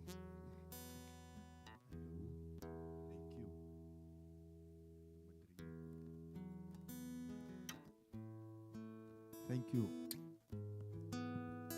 Okay, I'll take the one. Yeah, it's fine. We're going to ask Edward just to do a song. And then after we're done with the song, I want us to just go in, just for 10 minutes, just take a break. Need to go to the toilet, need to do a leg stretch, go and just breathe. I think we've shared a lot and we've shared deep, and we wanted to land. And so we going to ask Edward to just do a song, and then after the song, we're going to just have a nice 10-minute break. It's now 12. So can you say at 15:15 we come back? 10 past, we come back into the room. En daar was lig, die duisternis verdwyn. God spreek tot niks en alles, ja alles verskyn. Uit die stof van die aarde formeer God mens. Blaas in hom lewensasem, hy word 'n lewende siel.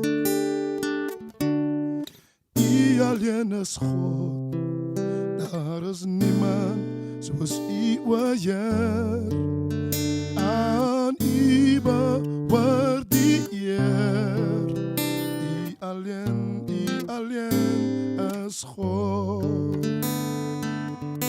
Ja, U alleen is God, daar is niemand soos U, o Heer. Aan U behoort die eer. U alleen is God. Met majesteit en heerlijkheid bekleed, bedek met lig, die glorie rus op U. Die aarde en sy volheid behoort aan U. Die wolke is sy stryd, waar hy loop op die vlerke van die wind. Ja, U alleen is God, daar is niemand soos U, o Heer. Aan U behoort die eer. U alleen is God van die hemel, God van die aarde, God van die berge, strome en dale, God. U alleen is God van die hemel, God van die aarde, God van die berge, strome en dale, God. U alleen is God. Thank Thank you so much. We can go and have a break, ladies and gentlemen. For those that needs to do a smoke break, not in the building, outside of the building, eh? Outside, if you need to exercise your lungs, outside of the building. Nie binne nie, asseblief. Ek sit jouself aan die brand.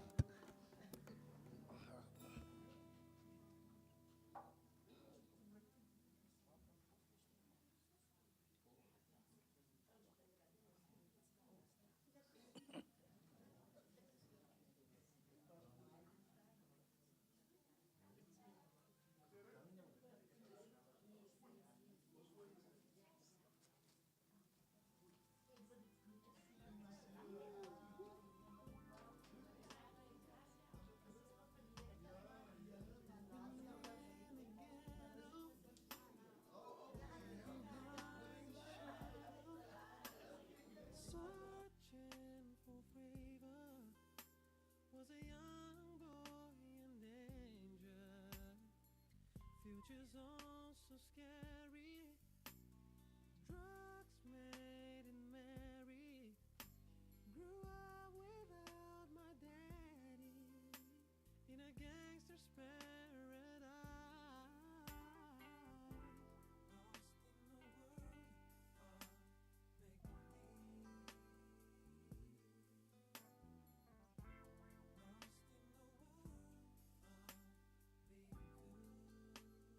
I don't know how I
Okay.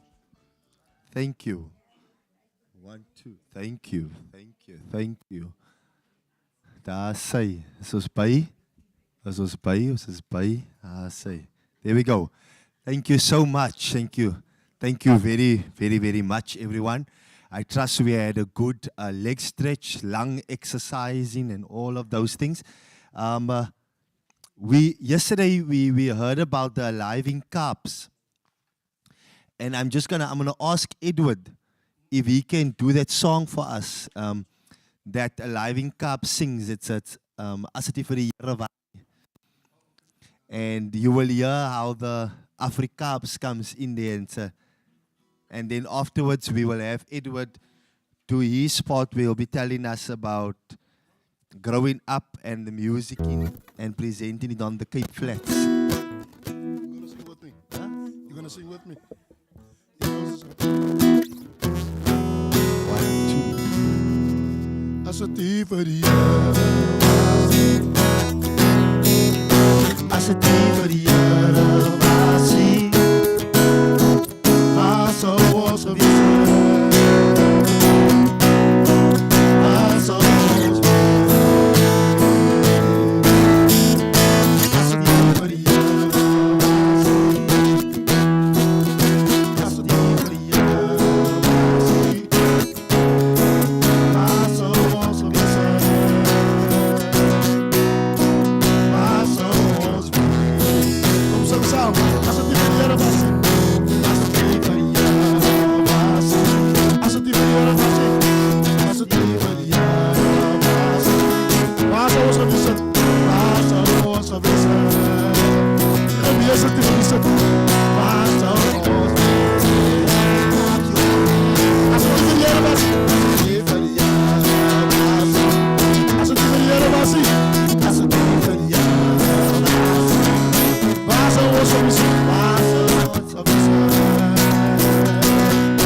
other parts was staan hulle op teen my.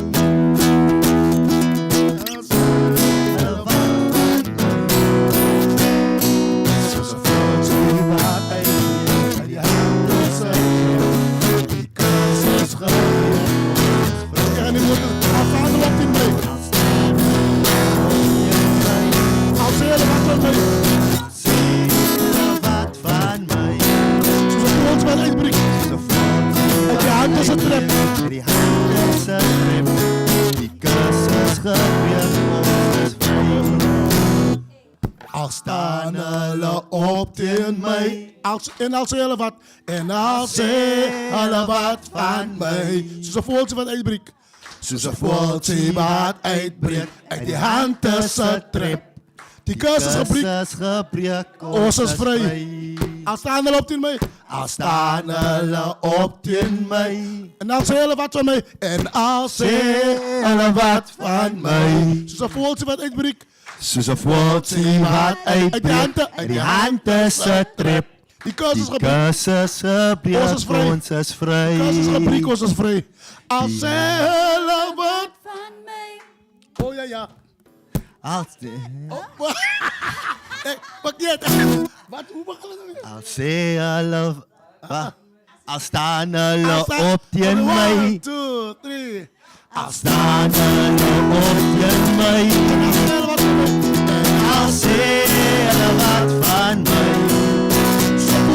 Soos 'n voeltjie wat uitbreek. Die hand is 'n trip. Die kus is gebreek. Ons is vry. Al staan hulle op teen my. En al sê hulle wat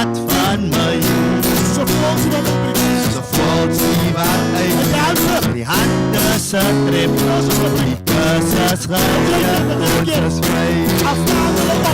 As staan hulle op teen my. As sê hulle wat van my. As sê hulle wat van my. Soos 'n voeltjie wat uitbreek. Soos 'n voeltjie wat uitbreek. Die hande se tref. Die kursus geleer, ons is vry. As het nie vir jou.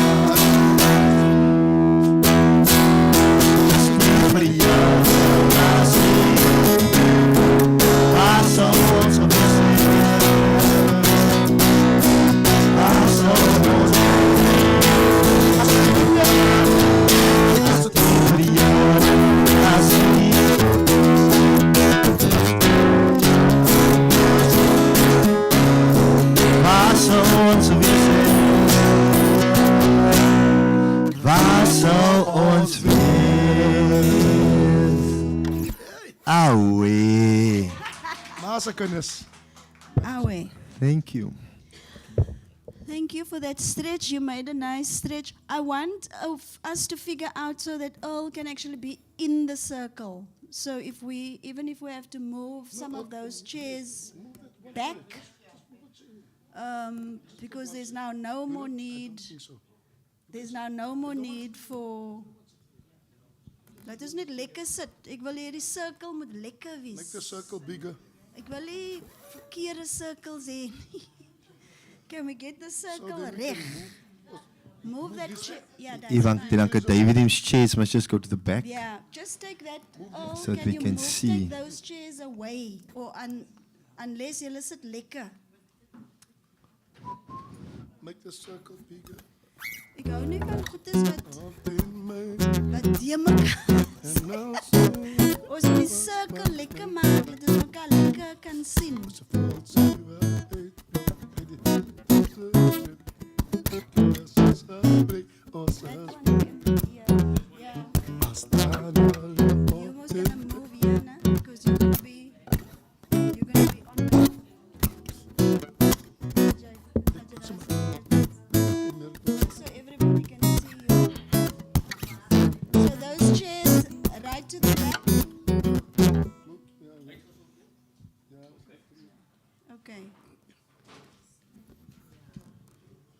There we go. Daai voel vir my persoonlik baie bitter. Nou sit ons almal terug. Yeah, now we are, because Edward is going to be sharing with us now. So he will be with us. Lunch is, hy staan nou tussen ons en lunch. Ons gaan vinnig wees. Ek is honger. No. But this is very important. I want us to stay with the process. You stay with the process. Those that came onto the boat or onto the train station today, it's okay during lunchtime if there are still things that are not so lekker clear. You can always talk to those who have been in the train since Monday, and I think what is really helpful is Dion and Claire, thank you so much for how you are interpreting, what is happening, and that you are giving that artistic expression, to what is happening. And I think something really powerful for me that has come out, if you remember on Monday when Dr. Fungai was talking about the theoretical frameworks. Remember the academic presentation that we had?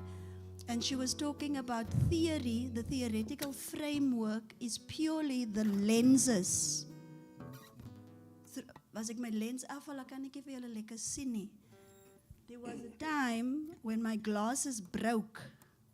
And I went and I took my old glasses for an emergency.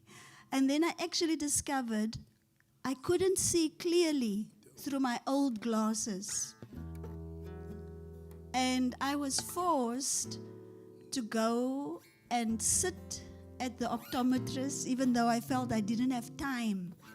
I had to sit because I said, can't you just give me vannacht or just fix this? And they said, no, your eyes needs to be tested again. Because the last time you were here was few years ago since you had your eyes tested. And so my old lenses were still mine, but it didn't work. And so I had to get my eyes tested. So my oë het nou 'n nuwe vorm gekry. Right? And so I needed new lenses. And so I could see clearly again. And so the theoretical lens or framework that Dr. Fungai was speaking about was the lenses. It's the lenses through which you look. And then you can see clearly. If I take it off, then I see things blurry. So ek sien dit nie clear nie. It doesn't mean the information is wrong. It's just I cannot see it clearly.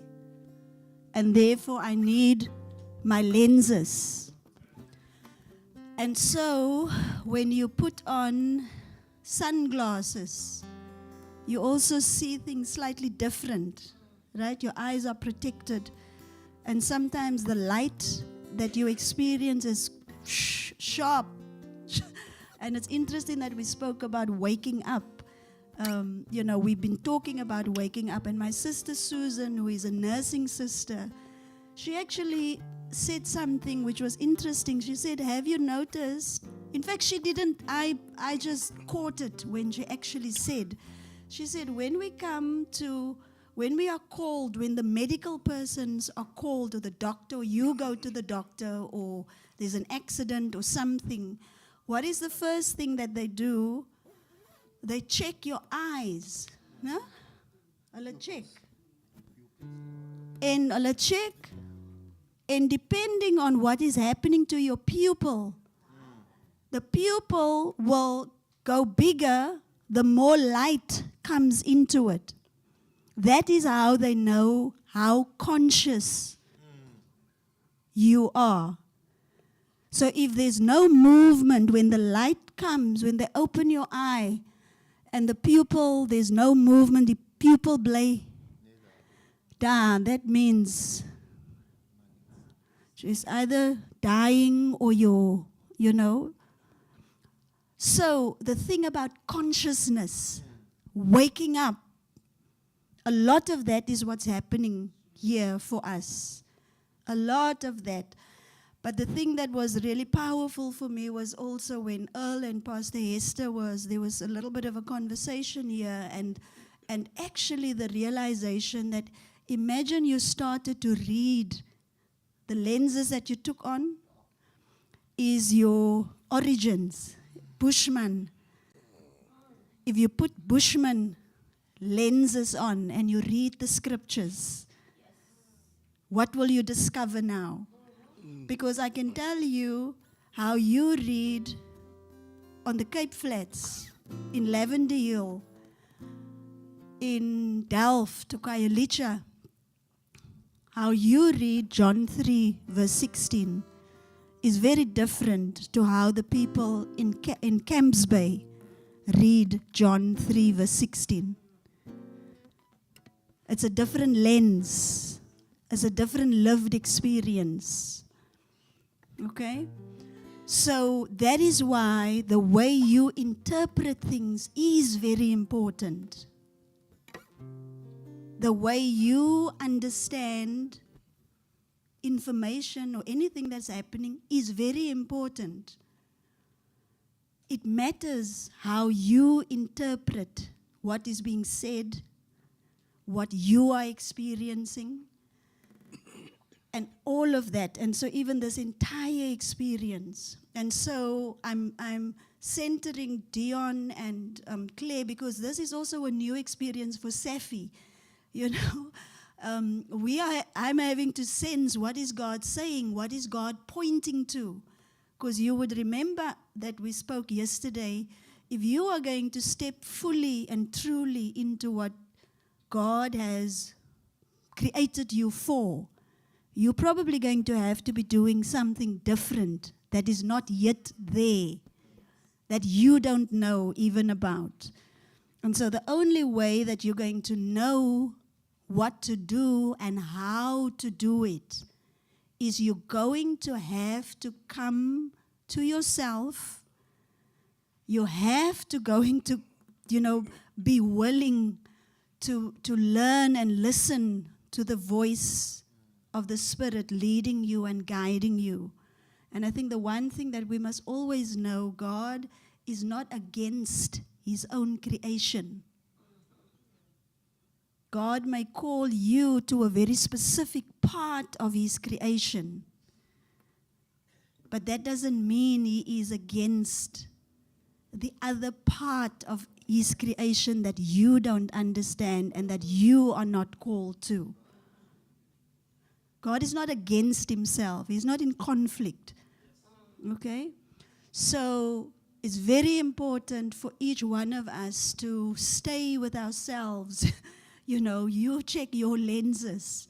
So, like, there will be times something major happens in your life that all it is called for you is that lenses that you're wearing. It's not serving you anymore. You need to get your eyes tested. You need to get a new lens.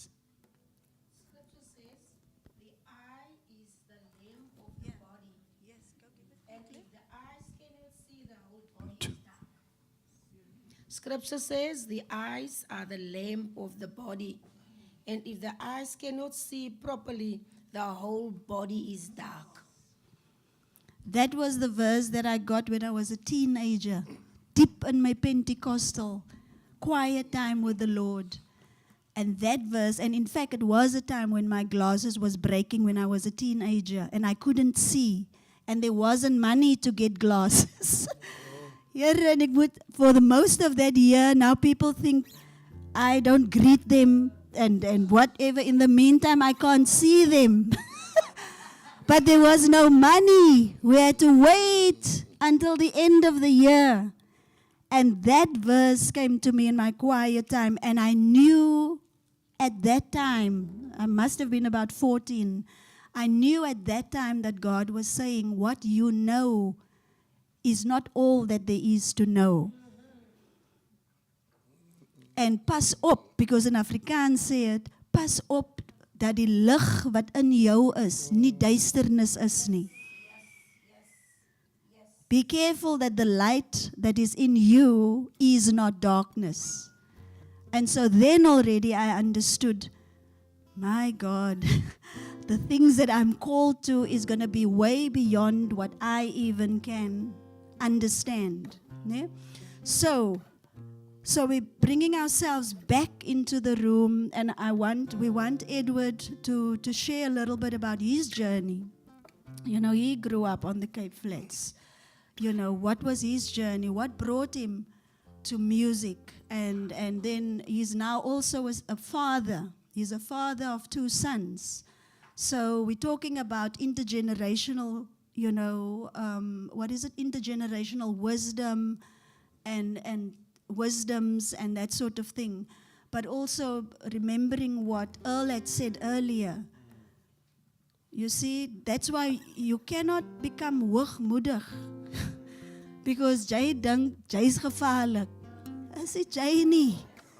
Jy's maar eintlik 'n result van generations back, right? But that's why you can speak with so much clarity and confidence, the wisdoms that has actually been transferred. Our parents were silenced. It didn't mean the wisdom left. God kry sy sin. Sê Pastor Hester se sien vir haar. God soek sy sin. Jy gaan maar vir my doodmaak. Daarom ek is nie bang om te sterwe nie. Né? Ek nie die om te lewe tot ek 90 is nie. Ek nie, al gaan ek vandag dood. Het jy gedoen vandag wat jy moet gedoen het. Because God kry sy sin. hundreds of years ago, die Griekwa en die Khoisan of die Khoi kom by mekaar en hier kom die wisdom deur. Hier kom dit nou deur. Because when the time is right, God will make all things beautiful in its time. Edward, voordat ek aangaan. Okay.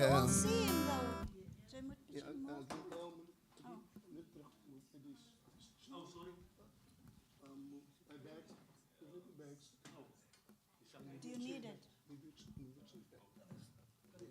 Oh, yeah. So just to get us all back, it's a little chorus that God gave us back in the day. So God has given us His Spirit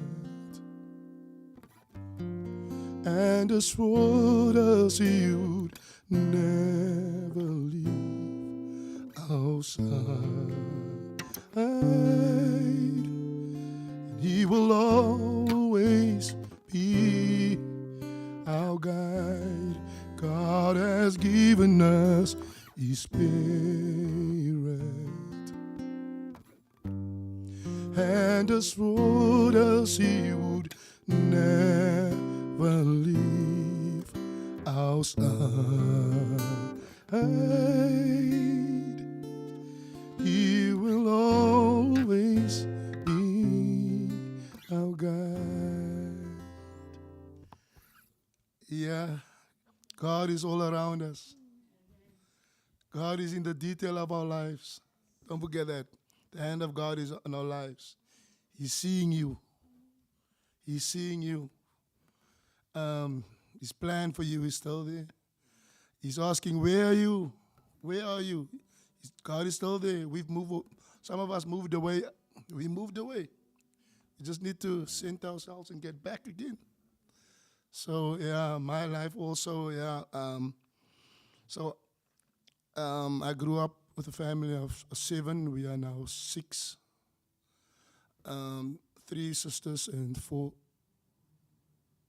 brothers. We are three now. Okay, so we are a musical family. But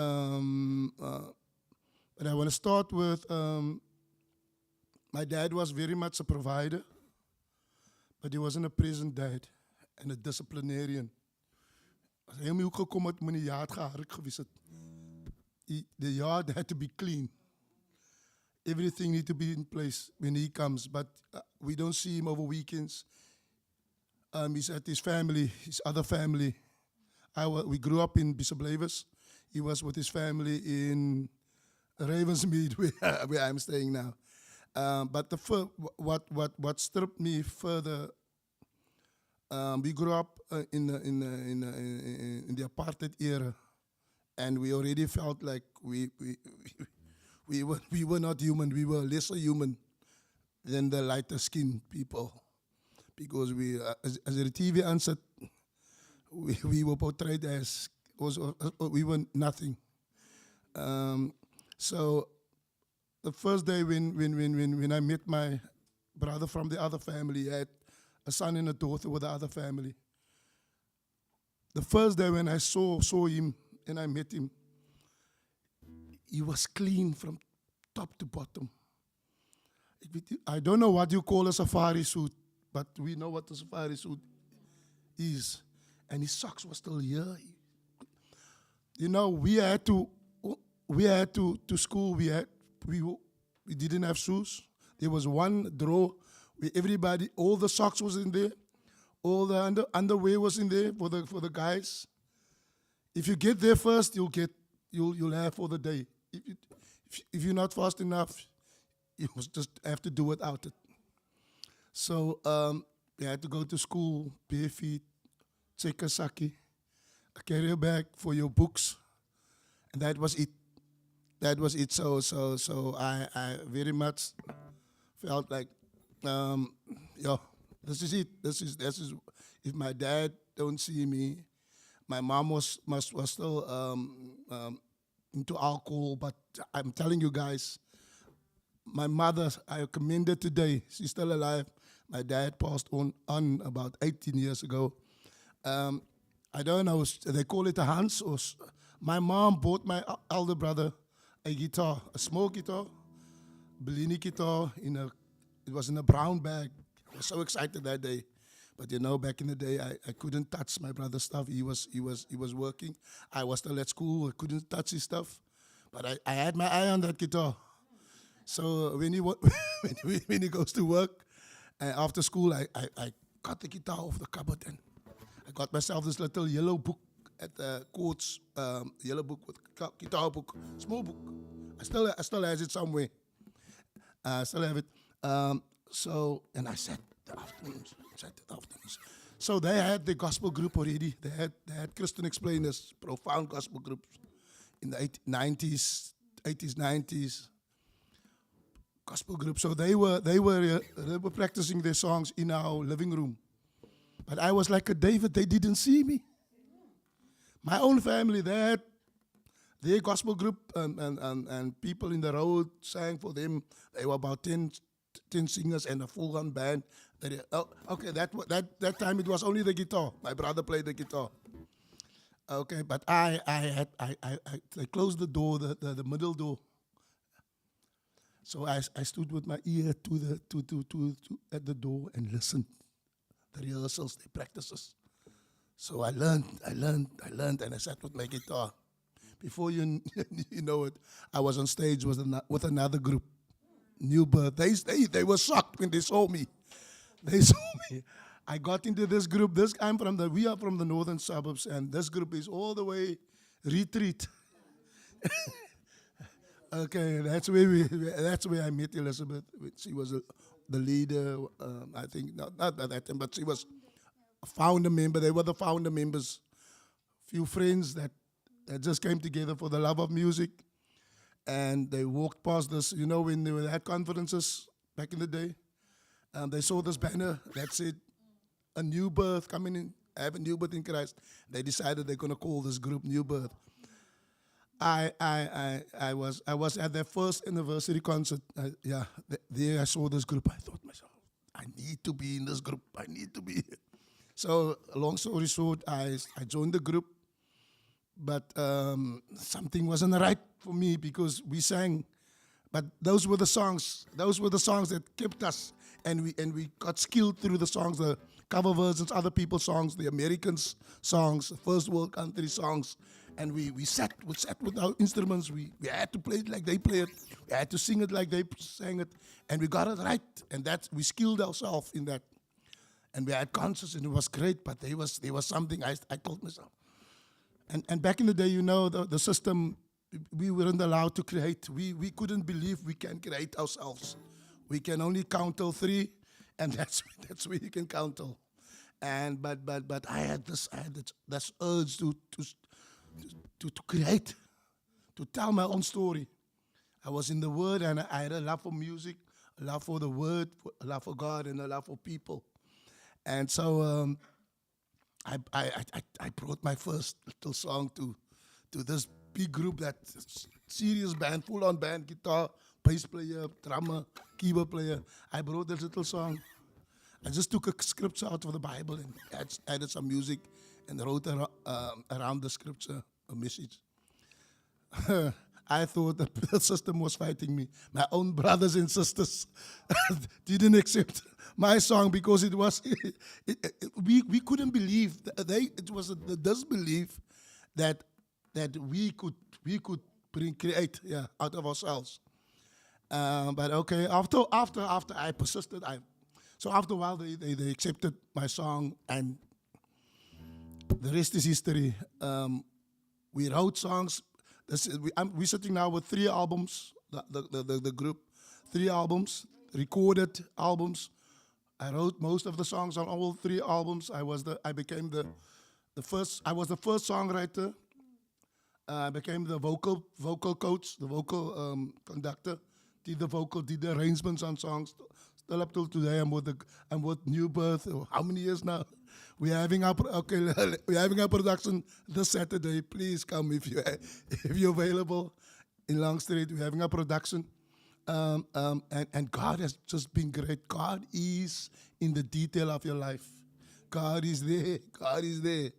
And and that's my story. So yeah, and I'm producing now. So I got married to a lovely woman. I brought her into New. I heard this girl sing. In my street, there was a guy that I worked with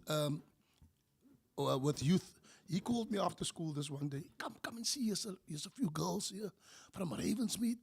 I just want you to work with him with the vocals. I thought, asphalt messy kiss you. Okay, my wife don't like that. But when they opened their mouths, oh, something changed in me. I thought, I got you. This is my one, Lord. This one I'm going. When she opened her mouth, I said, I'm going to keep this one here. Onder my vlerk.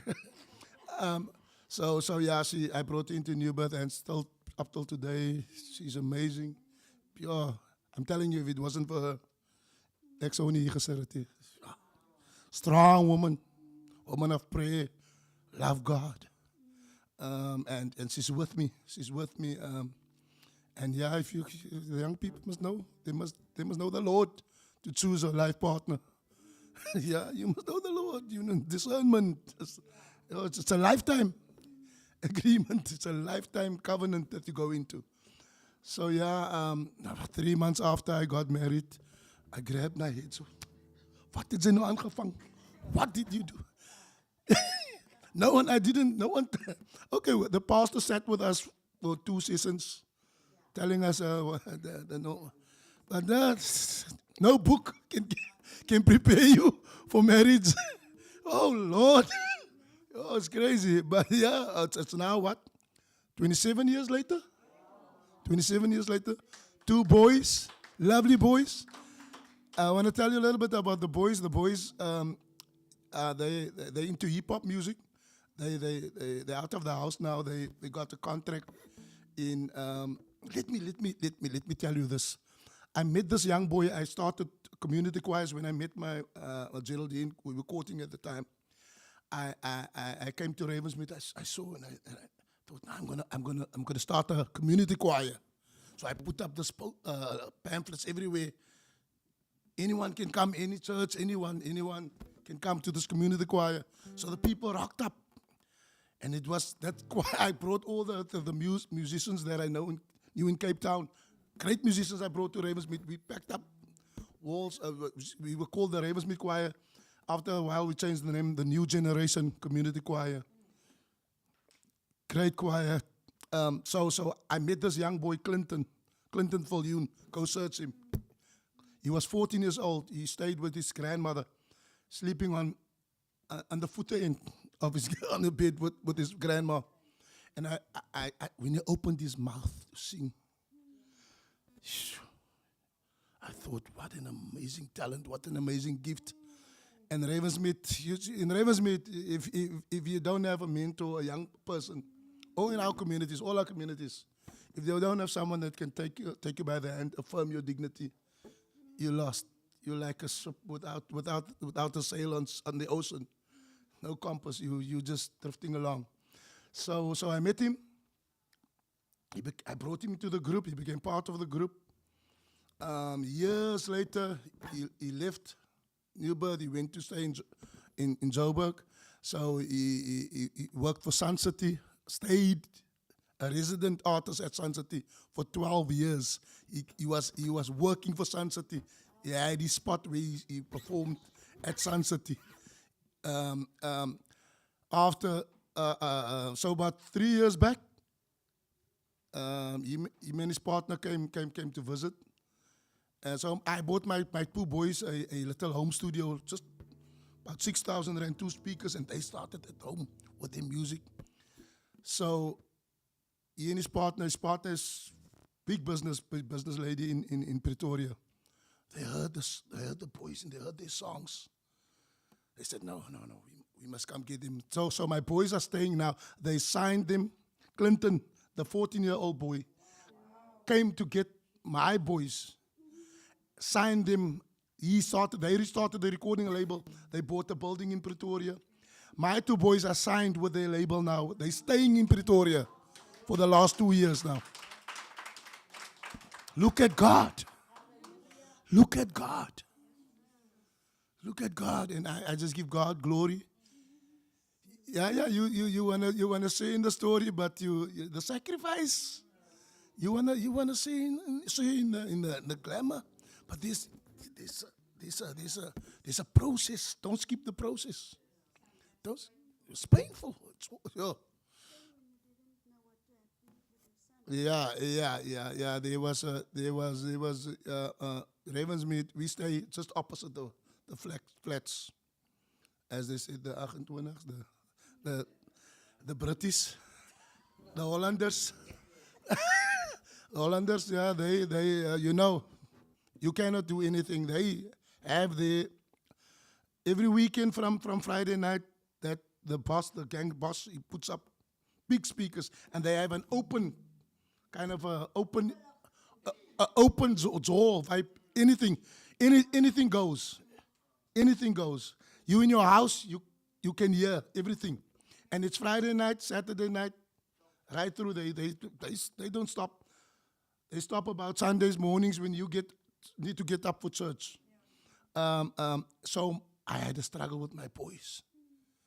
They fell into alcohol and into weed. The primary, you get primary kids that smoke weed.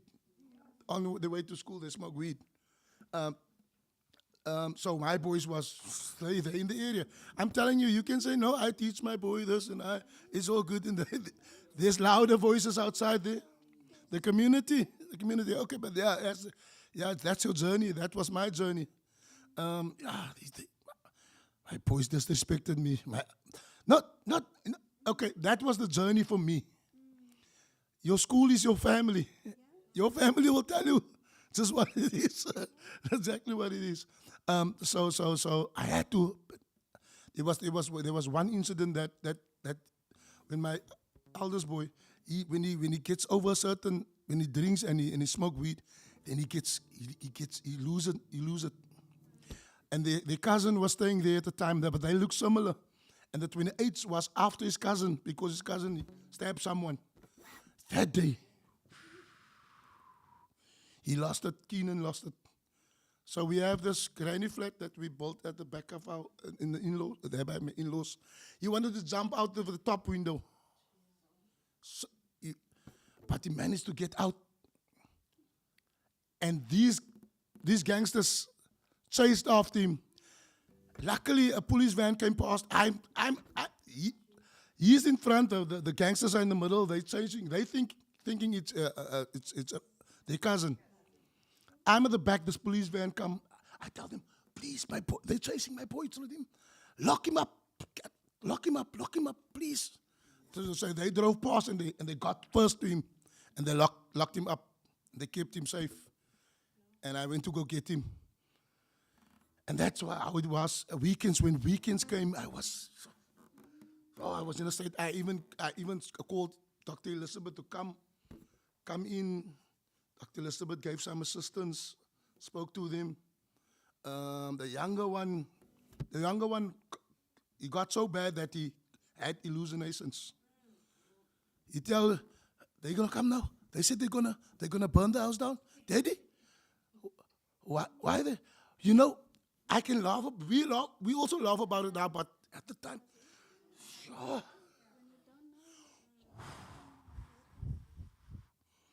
it was.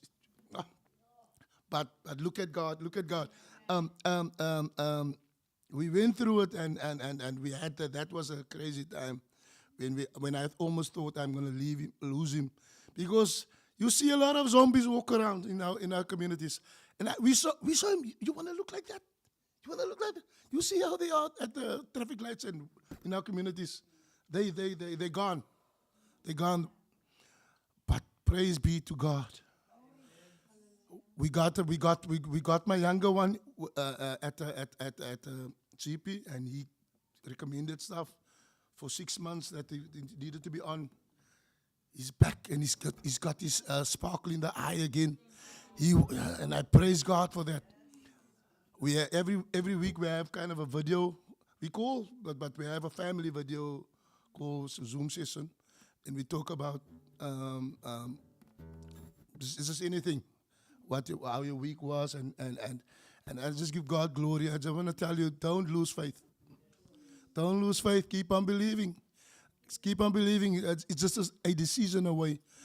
Back to the Future. There was a movie, Back to the Future. We learn. Don't despise what you went through. You're sitting with gold. Your experience, no one can take that away. You love the experience. No one. That's what you have, and someone else need that. Thank you.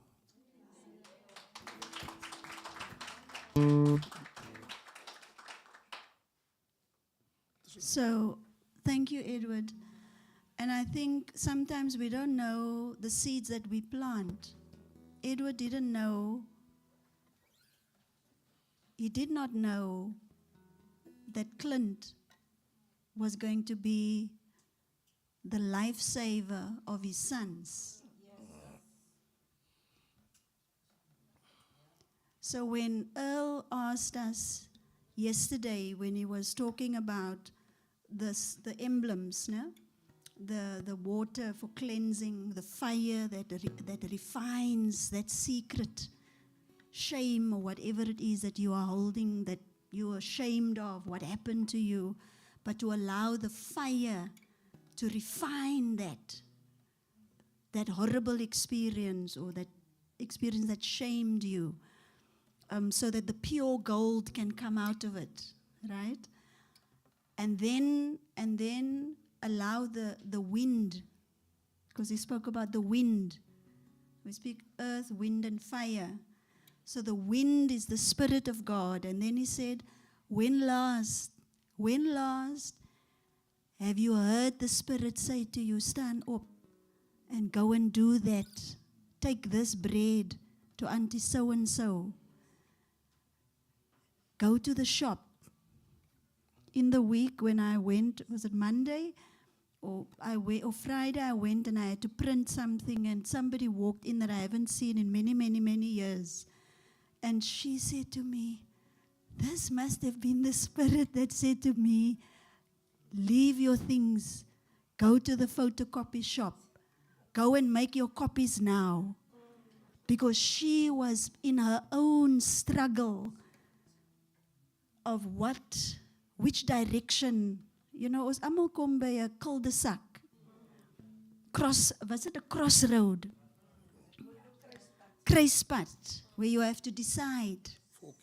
Nobody is going to make that decision for you. It's you that have to make the decision.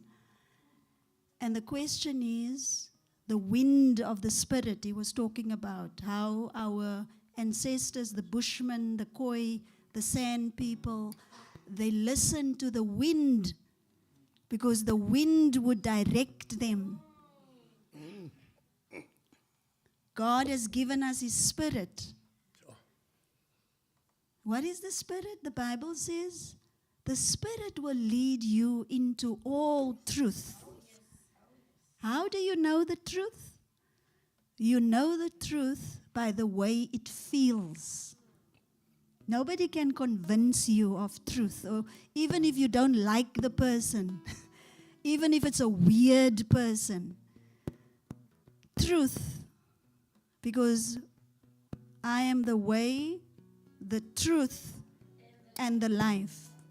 So truth is always recognized. It doesn't matter who is the carrier of truth. Right? So the Spirit, the wind of the Spirit, let the Spirit lead you, even if you don't have, if the Spirit tells you to go and give. Edward did that. When he saw these young people, young men, he didn't know. He said, you must come to New Birth, because there's a place where you can find expression. Little did he know he was sowing into his own future, into his children, that one day when they're going to be in crisis and he will not know what to do, that God will make Clint to remember. Clint will remember. Nou julle daai manne daar wat gesit het met Joseph. Hy man het vergeet. Jay said, please, Joseph said, please remember me. Because hy moes die drome geïnterpret. Hy manne vergeet vir 2 jaar. But then eventually they remembered. Die Here sal maak dat iemand onthou. Wat jou ma, jou ouma, jou pa gedoen het.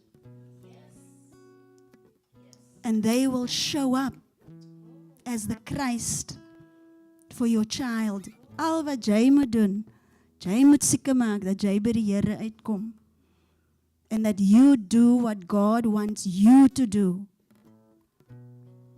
We mustn't worry about our children. Ons moet vir ons bepaal by the thing that God has called you to do. And so Edwards remained faithful, kept writing. We fall down, but we get up, right? We will fall down, but we will get up, and we will pick up the cross where we left it. That's what Earl also reminded us. When you leave some of these symbols of washing yourself clean, of being refined by the fire, by listening to the wind and following the wind, wherever you leave those things, it will stay there. Jy kan maar loop watter rigting jy gaan terugkom. And you will pick up right there where you left it. Isn't it amazing how God is? He's right there. I say so right. You know. Let's continue. Let's continue.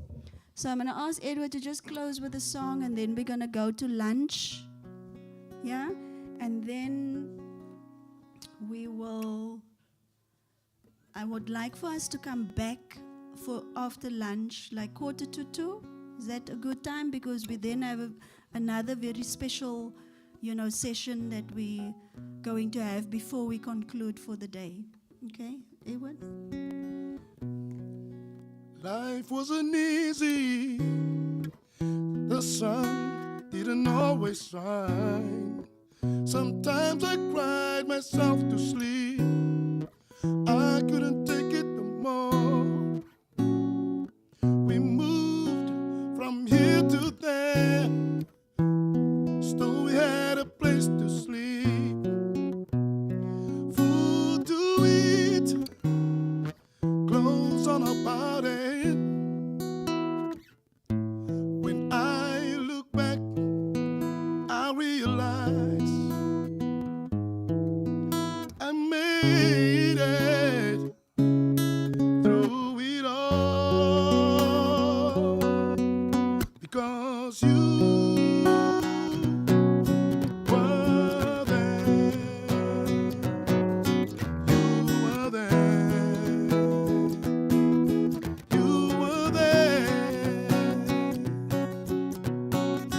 You were there.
Thank you, Edward.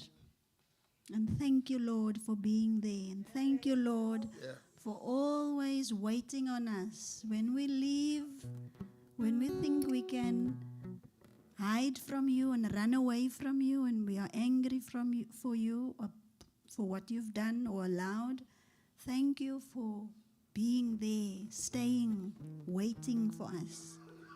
And thank you for being gentle with us when we come back. So on that note, I want to ask you to be gentle with yourself as you go and have some refreshment and nourishment for your body. And like Earl said yesterday, pay attention to how you nourish yourself. Right? There's enough. There's enough. So you don't have to just take what you need, okay? And pay attention to others also that also need nourishment. So we will have lunch and then we will be back at 1:45, God willing. Thank you.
1, 2, 1, 2. Azay, we'll just be coming back into the room.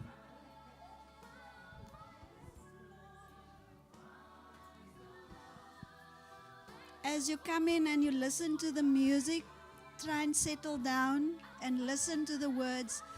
That is actually Geraldine that's singing there, Edward's wife.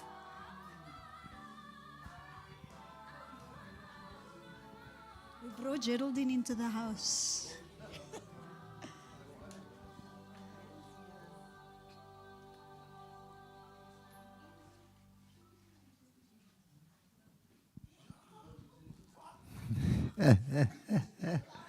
Hoe knew jy het dit nie?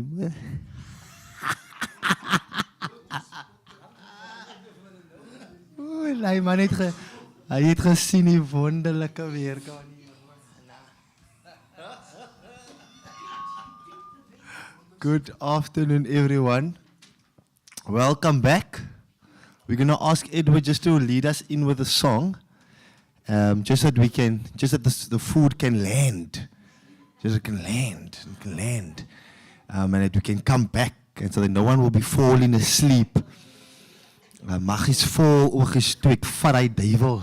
Sip hom uit. Ja, is dit vir die Here wasie? There we go. So we can just get to vir die Here was en ons het lekker eet. Al staan hulle op teen my, sê hulle wat van my, soos 'n voeltjie wat uitbreek en die hande se trek, die kursus gebreek, ons is vry. Al staan hulle op teen my, en al sê hulle wat van my, soos 'n voeltjie wat uitbreek, die hande se trek, die kursus gebreek, ons is vry. Al staan hulle op teen my, en al sê hulle wat van my, soos 'n voeltjie wat uitbreek, die hande se trek, die kursus gebreek, ons is vry. As dit nie vir die Here was nie, as dit nie vir die Here was nie, waar sou ons wees het? Waar sou ons wees? Vir die Here was nie, as dit nie vir die Here was nie, waar sou ons wees het? Waar sou ons wees? Al staan hulle op teen my, en al sê hulle wat van my, soos 'n voeltjie wat uitbreek, die hande se trek, die kursus gebreek, ons is vry. Al staan hulle op teen my, en al sê hulle wat van my, soos 'n voeltjie wat uitbreek, hande se trek, die kursus gebreek, ons is vry. As dit nie vir die Here was nie, as dit nie vir die Here was nie, waar sou ons wees het? Waar sou ons wees? As dit nie vir die Here was nie, as dit nie vir die Here was nie, waar sou ons wees het? Waar sou ons wees? Azai. Sef is om iets te gaan sing, jong. And that's why I'm also here, gaan mooi sing. Ladies and gentlemen, thank you. Ladies and gentlemen. Brothers and sisters. Welcome back from a good lunch and from a lovely lunch. It was good. It landed nice. Hard gesweet om my voor te berei. Baie arbeid daarin, broerplaatjies, en so thank you that you enjoyed the lunch. And so, like you know that when we eat with that of, it's filling. And so we really filled a lot this morning. There was a lot of things released. There was a lot of things said. It's like when you go to a buffet. My wife always tells me when we go out, try something new. Dis so gewoond aan dieselfde ding. When we sitting at the restaurant, then she'll take the menu and say, kyk net verby die burgers. Kyk net verby die burgers. Then I'll tell her, you don't understand, that burger fills me up. Because I know it. It tells me no. Then she'll call the waiter and she'll tell them, what is your speciality? What do you specialize in? And if they say like Primi, they specialize in the pastas. Then she'll say, bring him pasta. Ek nou spaghetti moet eet by haar. Sy sê, hy smaak. Hy smaak myself. Ek maak nie elke dag burger. Who lets to walk to the shop to buy rolls? But then I learned, of tasting new things. My brother-in-law is a sushi chef. And so they always wanting to introduce me to this. I don't eat this raw fish. I only know fish and chips. That's it. It looks safe. But when you try these new things, your system, might get a shock. Your immune system might get a shock and your body will react. And so sometimes when we hear new information, our body might get a shock. Our stomachs might become upset because we don't agree with what we eat, what we're being fed. But sometimes you don't realize that the very thing that might be upsetting your stomach, it's not what you eat, and that very thing might just help get rid of what's not supposed to be in your digestive system. And so while we were sitting here this morning and lots of things was being said, it's today's theme is about the intergenerational wisdom. And I want us just for a moment before we're going to go to the video of Hagen and state of mind. I was sitting there at the back and I became a little bit emotional because I missed my granny. I realized talking about it this morning, I realized you actually miss her. And I realized, wow, dankie ma man vir die wysheid wat ma in my gesit het. I mean, she took me when I was 3 months and she raised and that was my Gazlam. I remember laying next to her a day before her passing, and we were laying next to each other. I slept next to her until the day she passed. I was sleeping next to her. It was about 5 years ago. And she turned to me and she said to me, Virginia, if I look at you, then I see God. And I want us just for a moment, and this is what the MAD initiative is about. My grandfather even played a bigger part of the impartation. Ik wil nog niet eens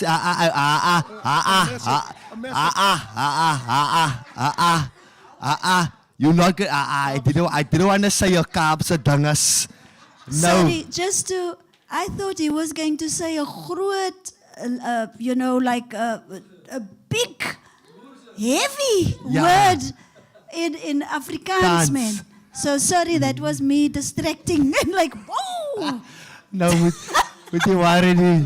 But it was a bigger part that he also played. And I sat there at the back and I realized, I want us just for a moment to just take a moment to thank our Creator for those that were in our lives and that not with us anymore, but that has imparted such beautiful wisdom.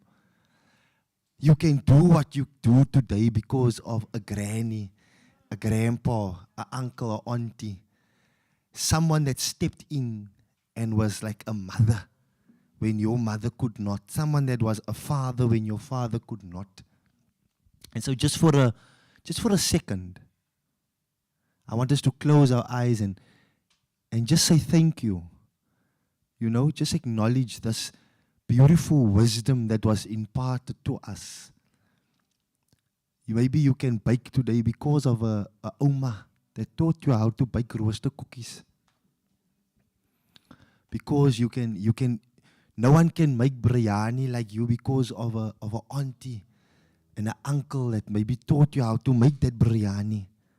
No one can make agni like you can. Your hand is unique. And so as you sit here, realize and just be grateful for the generation of bloodlines running through you that has come before you. And now I want to invite you now to say thank you for the generations of bloodline that's going to come out of you. And that's going to be birthed through you. That this wisdom and this knowledge and this information that we are sharing with each other, you'll be able to share it with them. And they will be the generation that's going to make impact and become dynamic in what they are doing. Say thank you that the very blood that's flowing in your stream and that what's going to be birthed and what you're going to impart into others might not be natural birth, but it can be of planting the seed of wisdom in their lives. Say thank you. Like one of our participants said, that you find in yourself. And in closing, I want to say to you, go home this afternoon after whatever you've done, your personal care. Go look at yourself in the mirror and say thank you to yourself for being you and being the original you. Not the act that this is Ashwin. You can ask Dr. Elizabeth, you're going to find me like this in the office. You're going to find me like this everywhere I am. I don't have time to act because I forget what character I must be. This is how you're going to find me at church. My church people know what's comes with gaan en daar is los nie daar. Because sometimes I forget who hier ek is in die kerk. No. I accept me and I love me for who I am. And so love you for you, because the generation inside of you before and after could do what they could do because they loved themselves. And so we're going to go over to State of Mind's video. It's one of our young men in the video, two cousins, it's family, that shares their story of how they have, that's intergenerational wisdom that really takes place into this video. So we're going to just ask not too much of the dimming of the lights. I know we must have but I think there is sign language interpretation. Yeah, no, there is sign language interpret there. So we're just going to.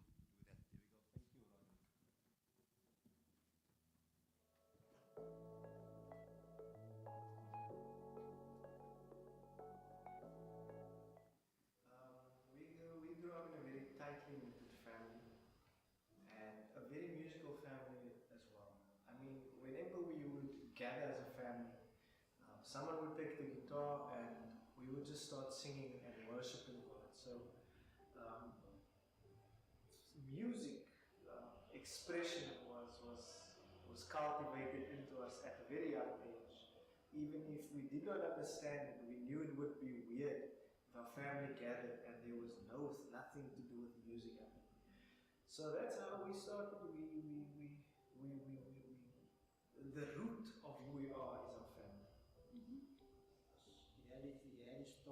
stolen us as people, as individuals, but we always knew that where we come from, the family aspect of it, is we are not what society says we are.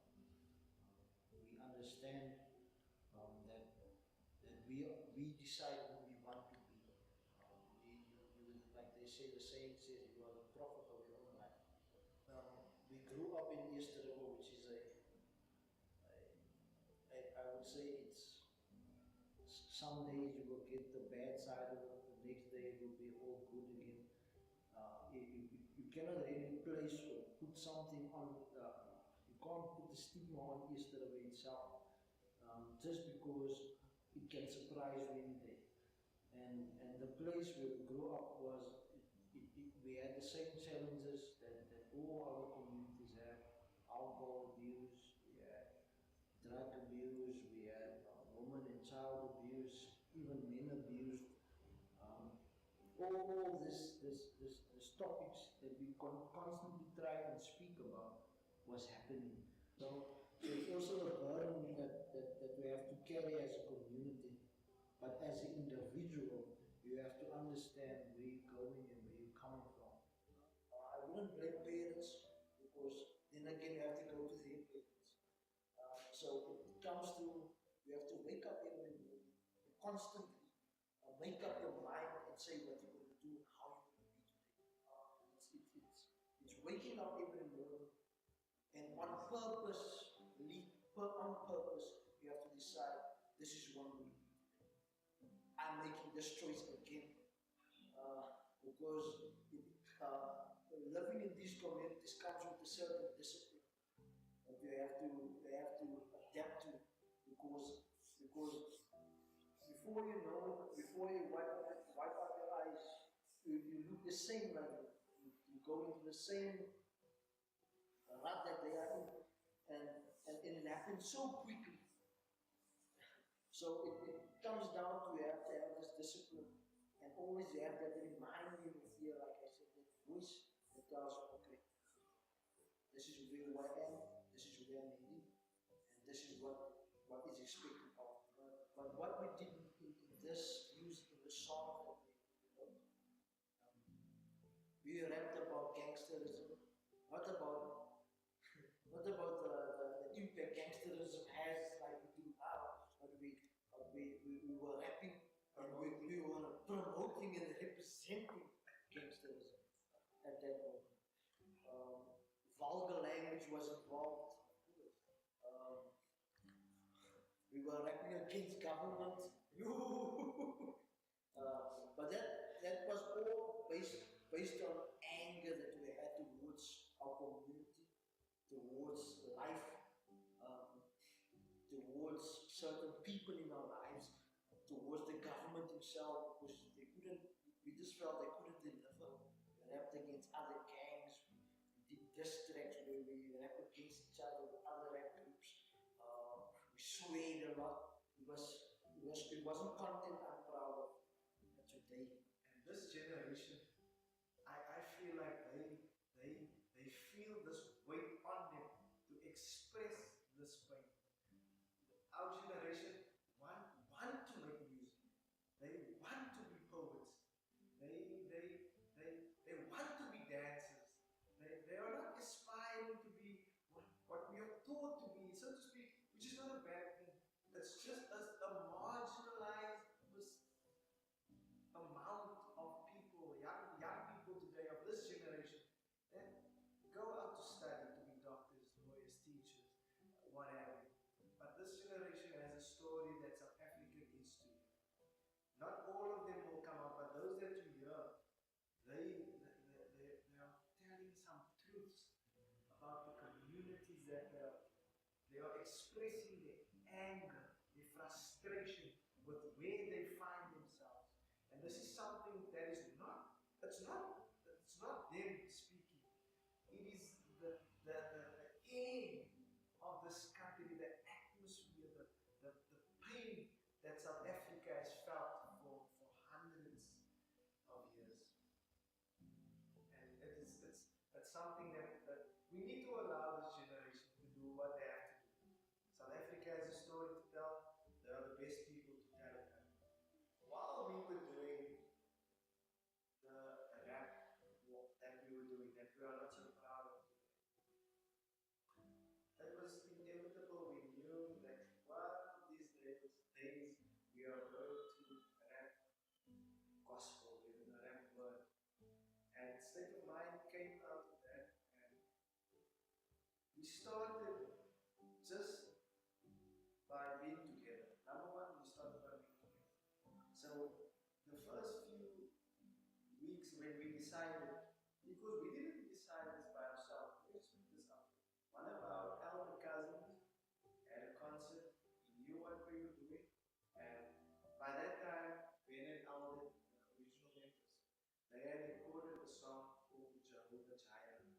And this song was just in the family rhythm. And when they heard this, they wanted them to perform this song at this concert. And I feel like the intent was there, but the minds weren't with the intent. So when they got the invite, they came to my brother and asked us if we want to perform the song. For the first time, we went on stage, a state of mind, all four of us together. We did not rehearse that song. We went onto the stage. I remember that first night that we was there, and it just exploded. And this one pastor told us, "You guys are something else."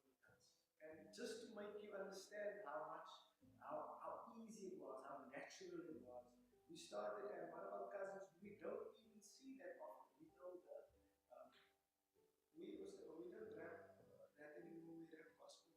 So she said, "Oh, that was going to happen anyway." Because we knew this was something special, we started rehearsing often. We would just be with each other. We would talk, we would joke, we would get to know. For a group of guys who didn't have a lot of experience on stage, we had a lot of knowledge of how to structure each other on stage. So we had a buddy system, we had a whole way of how state of mind operates. So that there's no confusion, so that we look as professional as a group that has no experience group. Up until, I would say, 2016, we had a youth gathering that was so full, Youth Alive, it was so full that the fire department and the city had to close the event down because it was hazardous. You would find it funny to see older people cry for rap reasons. I'm not focused on the rap, to be honest. We focused more on what we put up, the message. Not just inspire people, but remind people that it's not over, it's not finished, you can still get back up. God is still in control, God is still for us. And that's how I feel people respond. I was in a train on my way to school one day. I just sat in the train, it's the morning, I was sitting with my bag, laid back. And as I'm sitting in the train, I start shaking. The words that are popping up, I'm not writing anything down, but it's in my mind, and I'm reciting it so that I don't forget it. Because there's one thing about rap: if you don't write that thing down, it's not coming back. You're not going to get it back. And I recite it in the train, just the chorus, no lyrics, nothing. And this song says, the song's name is His Greatness. People feel the words. They don't feel the words more than, but they feel the background, the weight that pushed those words out of you. And this word says, I've made it, you've made it, we've made it because of His greatness. And ever since then, we've been invited more. The song is Die God van die Nogkerk. I was at home and I had this track. I honestly can't tell you anything about how the song came about. I just remember writing the lyrics to my piece, to my verse. And from my verse, I understood what this track wants to say. And from there, the words just came from the chorus. That says, ons allemaal maak foute, maar hy sien nog kaars, en nog 'n kaars, en nog 'n kaars. And in my mind, I do remember this part. I remember thinking, you don't just have two chances. You have unlimited access, you have unlimited chances. There's no way that we will let you go. So when I presented it to them, they rejected it, which was okay. A lot of the songs that I've given them, they've rejected. 3-4 months later, we had Alden's birthday party. Alden, who at the time was one of the members, not just one of the members, the founding member, the upstage. And we set up some speakers, sound system, guitar, everything. But a lot of our friends were there as well. And they've known us, so they know our songs. They don't really watch us, they're just there. So they at the fire, they're not watching us. And the three of us say, let's do the song. Because as we're doing the song, everything just came together. So much so that while we are doing the song, our friends stood up and they stood in front of us. They literally gathered, like 15 people, 15 of our friends just gathered and they were in awe. For us, it was just another song. And that's when we realized that this song speaks a little differently than all of our other songs. Ever since that time, we put more effort, more time into the song.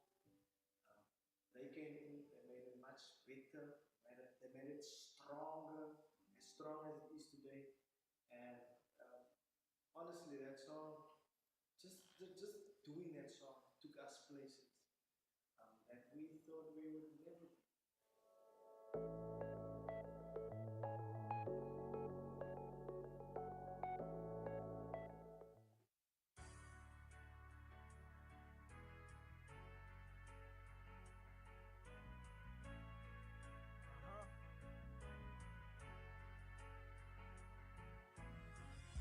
This is the day that the Lord has made. This is the day that the Lord has made, and I've made it. You've made it, and we've made it. As His greatness. Wees dankbaar, U het dit gemaak in jou blydskap. En dat U nou nog staan, want baie mense het vandag die huis verlaat en dit nie teruggemaak, maar ons God bly en staan, want ons is deurgedra en wees bly in dit. Many didn't wake up this morning, but you've made it. You've made it. It's His greatness. He is faithful and grants favor. Just think how many of your friends can't claim this, maar sy genade bly duidelik oor jou, want luister, daar is purpose met jou, ons sê daar's purpose. Daar is purpose met jou, so luister, het was 'n lange week, but you've made it. Miskien was dit 'n moeilike week, but you've made it. Listen, I've made it. You've made it. We've made it. As His greatness. Het was 'n lange maand, but you've made it. Miskien was dit 'n moeilike maand, but you've made it. I've made it. You've made it. We've made it. As His greatness. Heavenly Father, I bless your holy name. Your presence will abide with us each and every day. Your mercy is new every morning, cause your love was the same. You showed it constant love, and just like the word, it doesn't change. Yes, this is no game. Never lost His son to be slain. He lost His son to the grave, but then His son rose again. Death came and told me the Son of God cannot be contained. And then I realized the gospel of Jesus should be preached every day. Yes, soul to be saved. Yes, life to be changed. Yes, somebody now, somebody that Jesus washed your sins away, and Jesus is the good way. Embrace it like a new day. Remember with the Father, you will be okay. This is the day that the Lord has made. This is the day that the Lord has made, and I've made it. You've made it. We've made it. As His greatness. Het was 'n lange maand, but you've made it. Miskien was dit 'n moeilike maand, but you've made it. I've made it. You've made it. We've made it. As His greatness. I can tell you now, I will serve nobody else. I can tell you now, I will serve nobody else. Only God alone. Only God alone. Niemand anders nie. Net my God alleen. I can tell you now, I will serve nobody else. I can tell you now, I will serve nobody else. Only God alone. Only God alone. Niemand anders nie. Net my God alleen. There is no one else worth praising. There is no one else worth praising. There is none like Him. He's Elohim. He's the great I am. He's the risen King. There is none like Him. He's Elohim. He's the great I am. He's the risen King. There is none like Him. He's Elohim. He's the great I am. He's the risen King.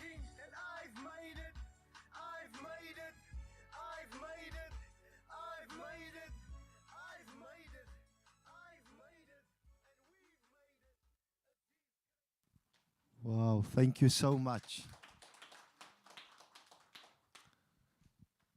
I've made it and you've made it. Nah? And we've made it. Thank you so much. We want to say welcome to our brother Earl.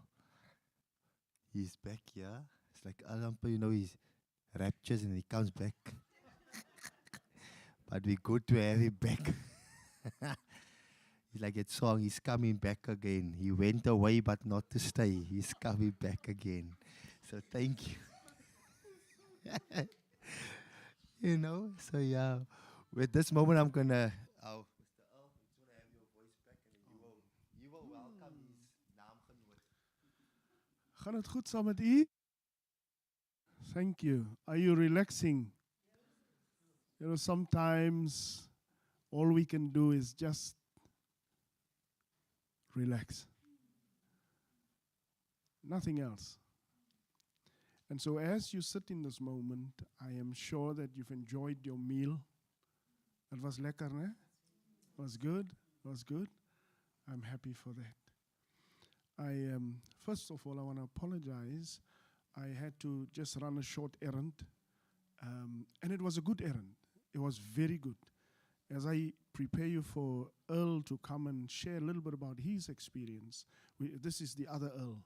This is the other Earl, doing exceptional work, great work, an amazing young man.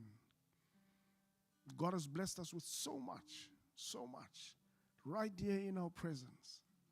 And sometimes we don't celebrate each other. So kom ek vertel die storie. So ek het nou gegaan na, I went to the place where you apply for a visa to go to these other places. En ek gaan in en ek sit toe daar. There's a person, there's a woman in front of me. She finished her stuff. And then I got up. They called my name. I got up. I went to the counter. And this lady behind the counter, she almost fell off her chair. Literally. I mean, she flips. And I'm shocked because what's happening? And she said to me, when you came in, there was such a presence. There was such a presence. And then she's supposed to fill out my forms and check everything. She tells me a life story, literally in 5 or 10 minutes. And I sat there just in awe, because sometimes you don't know who you meet and who sits next to you. Maybe in the day, in the course of the week, in the months, you will walk past strangers who need you. But if you're not awake, you're going to miss it. And so I want to encourage you to be awake.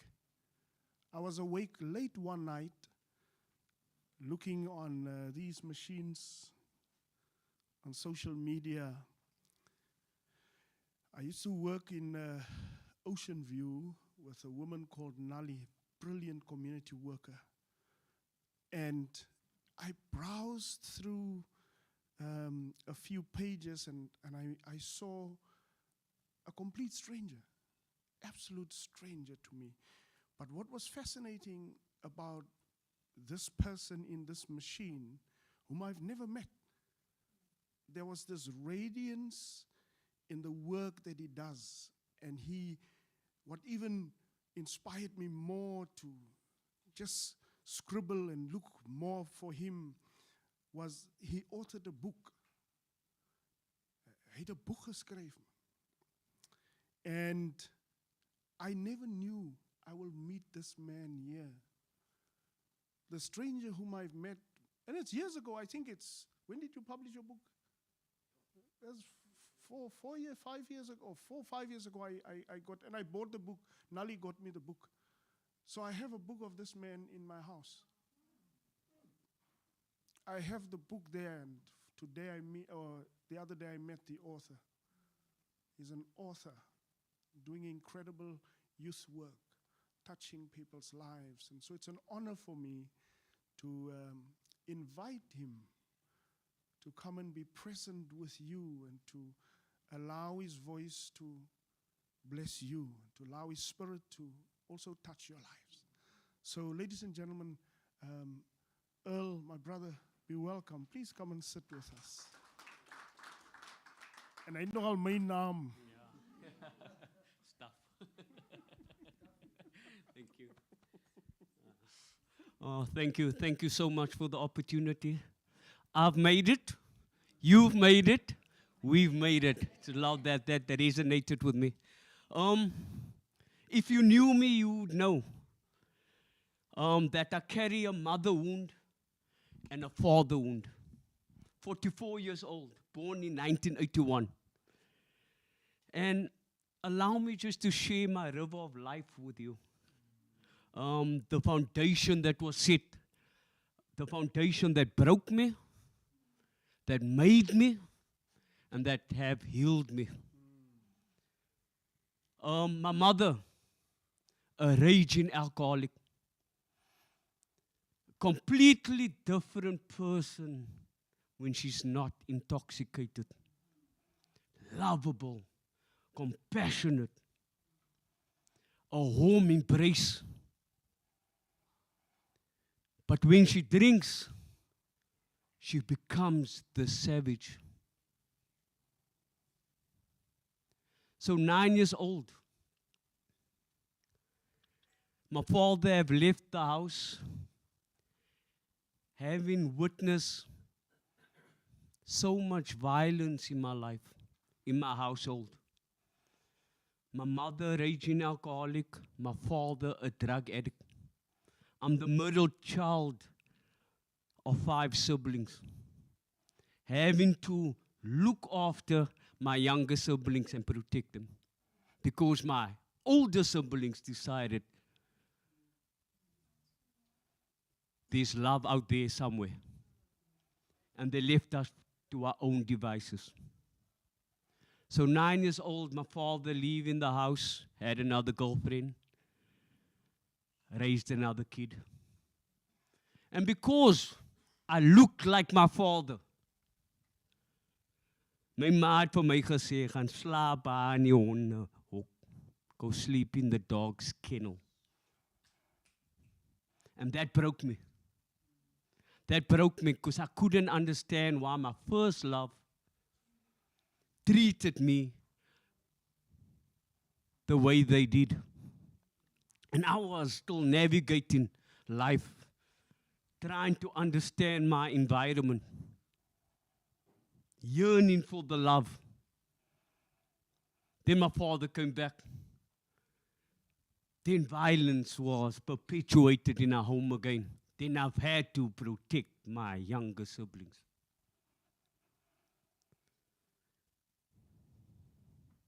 And I can remember one particular evening, I call it the Friday night nightmare. My mother away from the home the entire day. It's a Friday.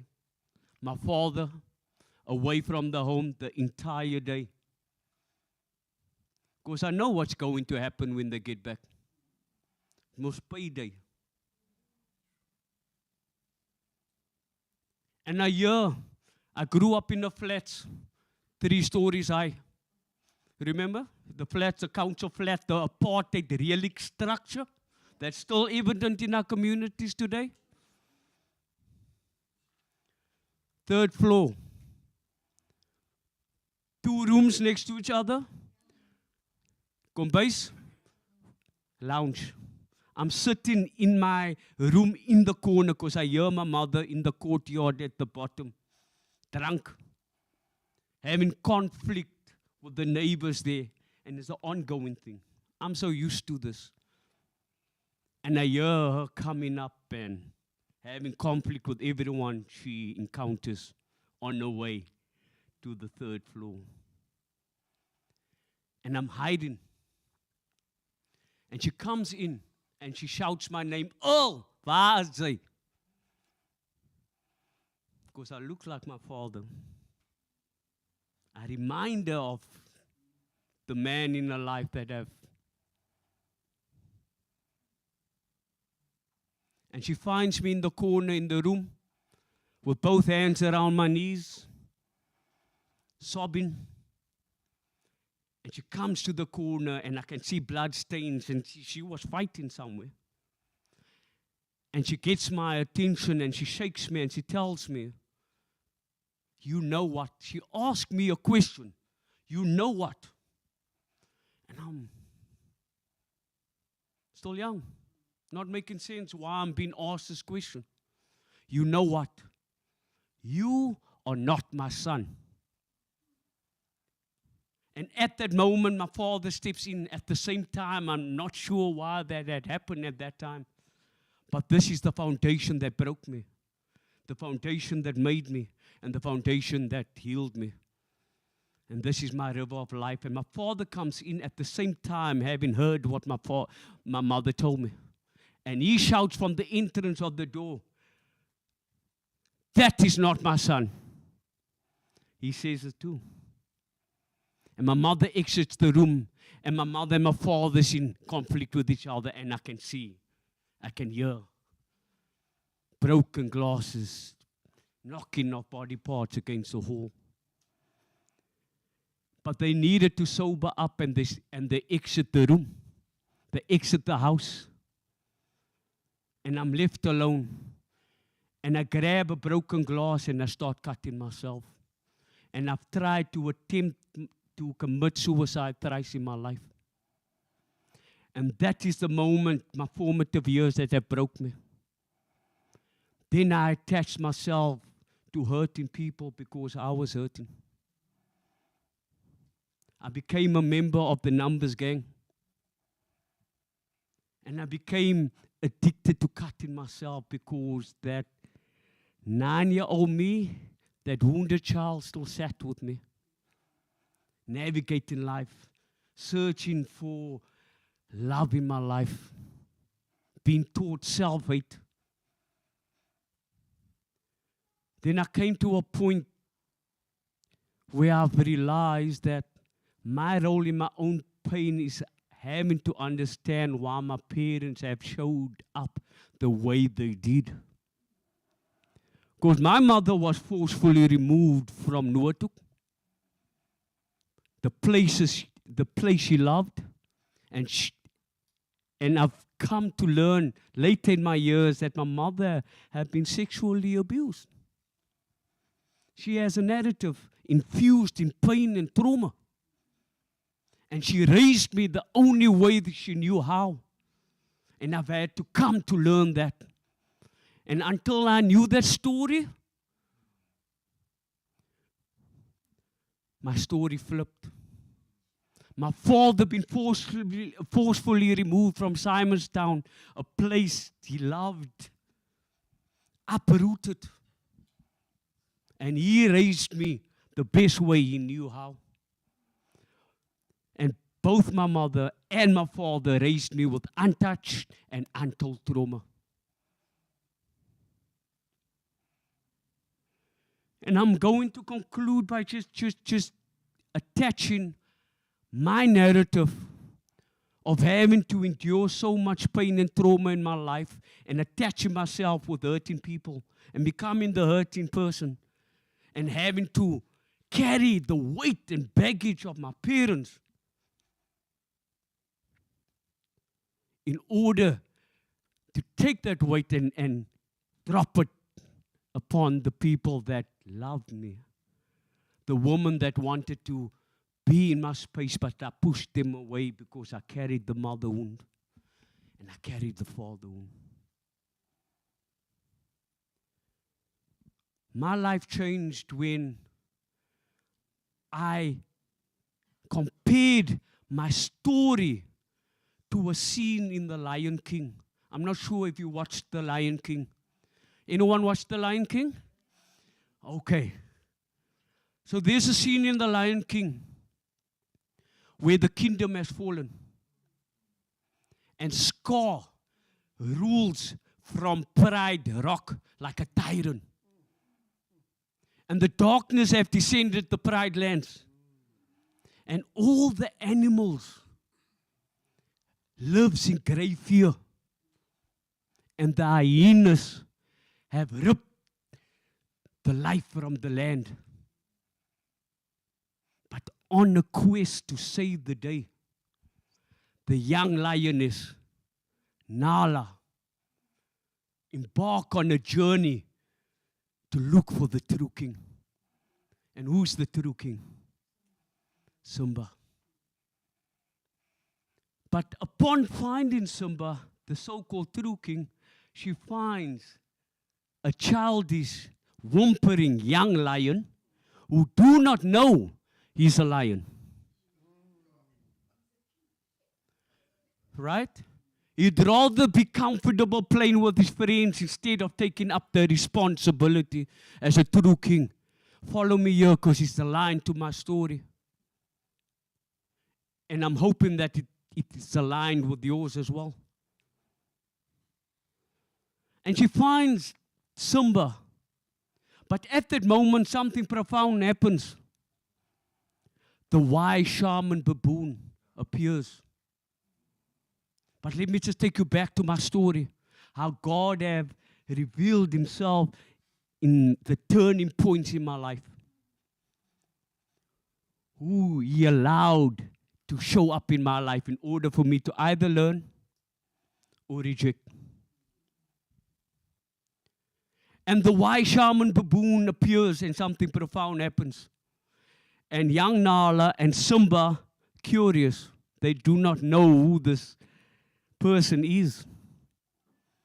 But the wise shaman baboon swings cheekily from branch to branch. And young Nala and Simba chases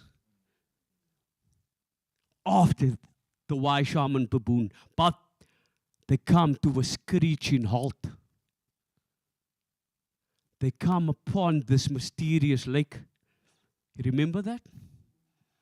It's going to make sense because it's infused in my story.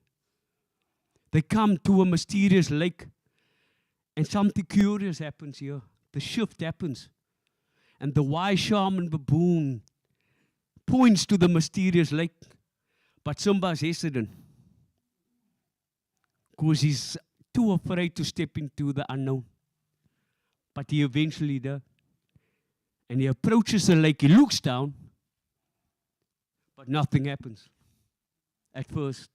But the shaman baboon asks him to look deeper. And who do we see? Ma'am? Firstly, but who do we see when he looks deeper? And who is his dad? Mufasa. And Simba at that moment remembers who he is. And he remembers what had happened to him. But in order for him to fix what is broken, he had to go back to his past. Because Scar was still there. So what happens when Simba goes back to his past and he confronts Scar? He defeats Scar, right? And the lands are restored, and life and harmony and unity is restored. And the scar in my life is my woundedness. I've had to go back. I've had to understand my parents' story. I've had to understand why I've had to respond to so much negativity and showed up in the way I did. So thank you for listening. And I use my story in order to create spaces for civil discourse around untouched and untold trauma amongst our young adults. And I write about it. And I'm blessed by the grace of God I'm here. I've made it. You've made it. We've made it. And I thank you for this opportunity. And each and every one of us have the gold in us. And we have a story that will change the world. Love and light, thank you for the opportunity. Thank you all, sir. Love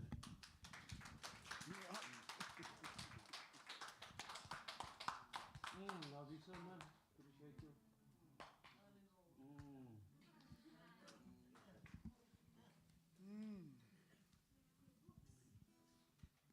You know what? When someone shares something like that, we just got to be silent. And so I want to afford you just a moment to let it sink in. Just a moment. Just breathe. Don't forget to breathe. Breathe through the story. Breathe. Breathe. Every woman has an Earl in their lives. Every woman. Every man sitting here has an Earl in their lives. 9 years old. 4 years old. 12 years old. Every one of us. Yes. Yes. We are healed by the stories of others. It's part of that process. Thank you. Thank you for allowing yourself to breathe.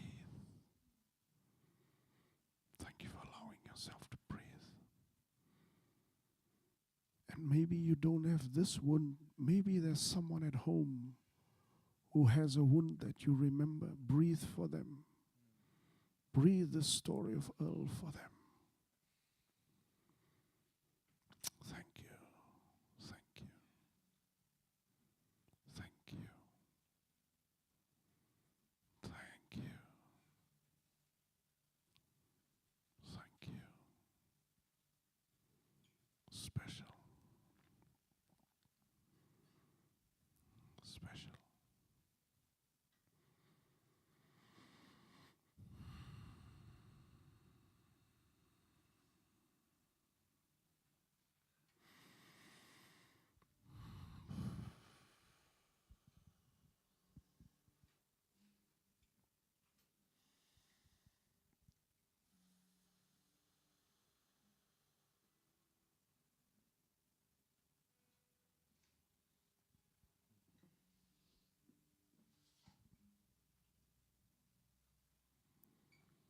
Thank you.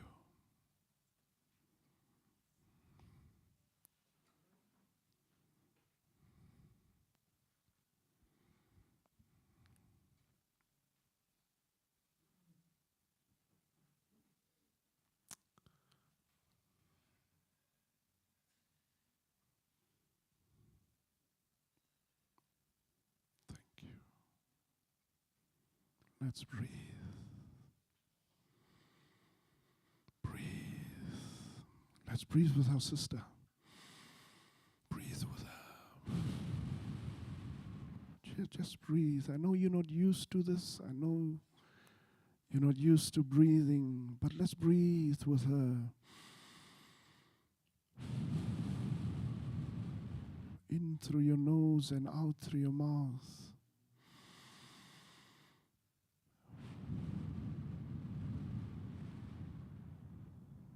Thank you. Thank you, Spirit of God. Thank you, Father. Thank you, Mother. Thank you, Sacred Spirit of life. Thank you. Thank you. Yes. Yes. If you're ready,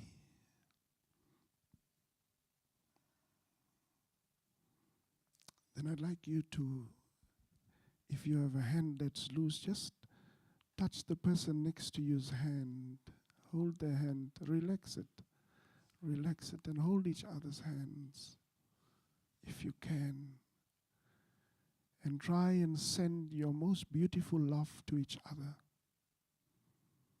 Send that love to each other.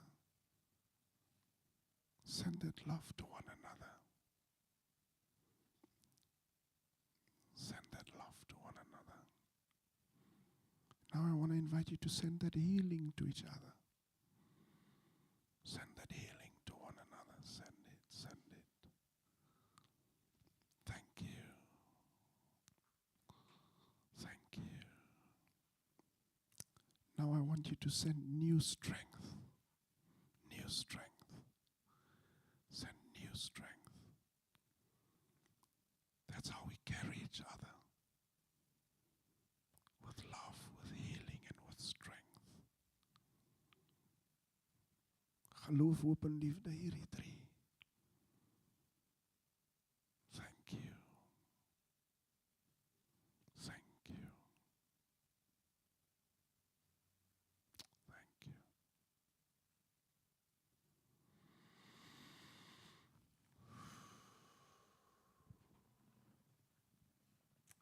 You may let go of the person's hand. Thank you.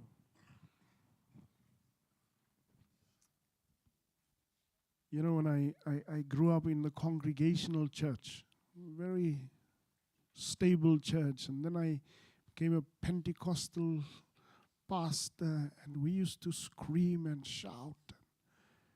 And then one day God took me into the wilderness. I love the wilderness. I always go into the mountain.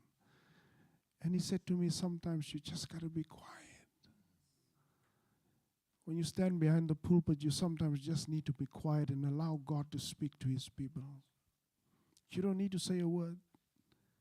You prayed last night, so the presence will be there. You don't need to preach. This is preaching. When people preach to one another, that's good news. Different way of seeing the good news. When you help to heal the brother and the sister next to you, that's good news. That's the gospel. When you encourage one another, when you love one another. Thank you. So thank you, Earl, for opening this doorway, this portal of allowing us into a bit of your book, the depth of some of the wisdom that you share there, allowing us to see mother and father. Mother and father. The foundation that made me and the foundation that broke me. If I can take a bit of his story, every place that you visited over the past 2 days, the foundation who made you, the foundations who broke you. And in some instances, that's still breaking you. But Earl has just taken you through this pathway. He looked in the water, he saw himself. The revelation of truth. Raw. And then he had to go through a fire to be purified, to be refined. Let me ask you, Earl, is the wound still there? Is the wound still there? Yes. Is the wound still there? Yes. It doesn't go away. Doesn't go away. The marks stay behind. Is the pain the same? Nope. When you receive the right medicine, the pain is no longer the same. Grandpa can't do it for you. Bernardo's can't do it for you. It's something else. Jesus one time says to a group of people, he say, Geneesheer, genees yourself. Healer, heal yourself. In other words, he has confidence in you because he's given his word into you. And when his word, you know, the word is like a seed. It's like a seed that you must plant. And so the fourth phase of this process is everything that Earl said. It's the earth. It's the earth.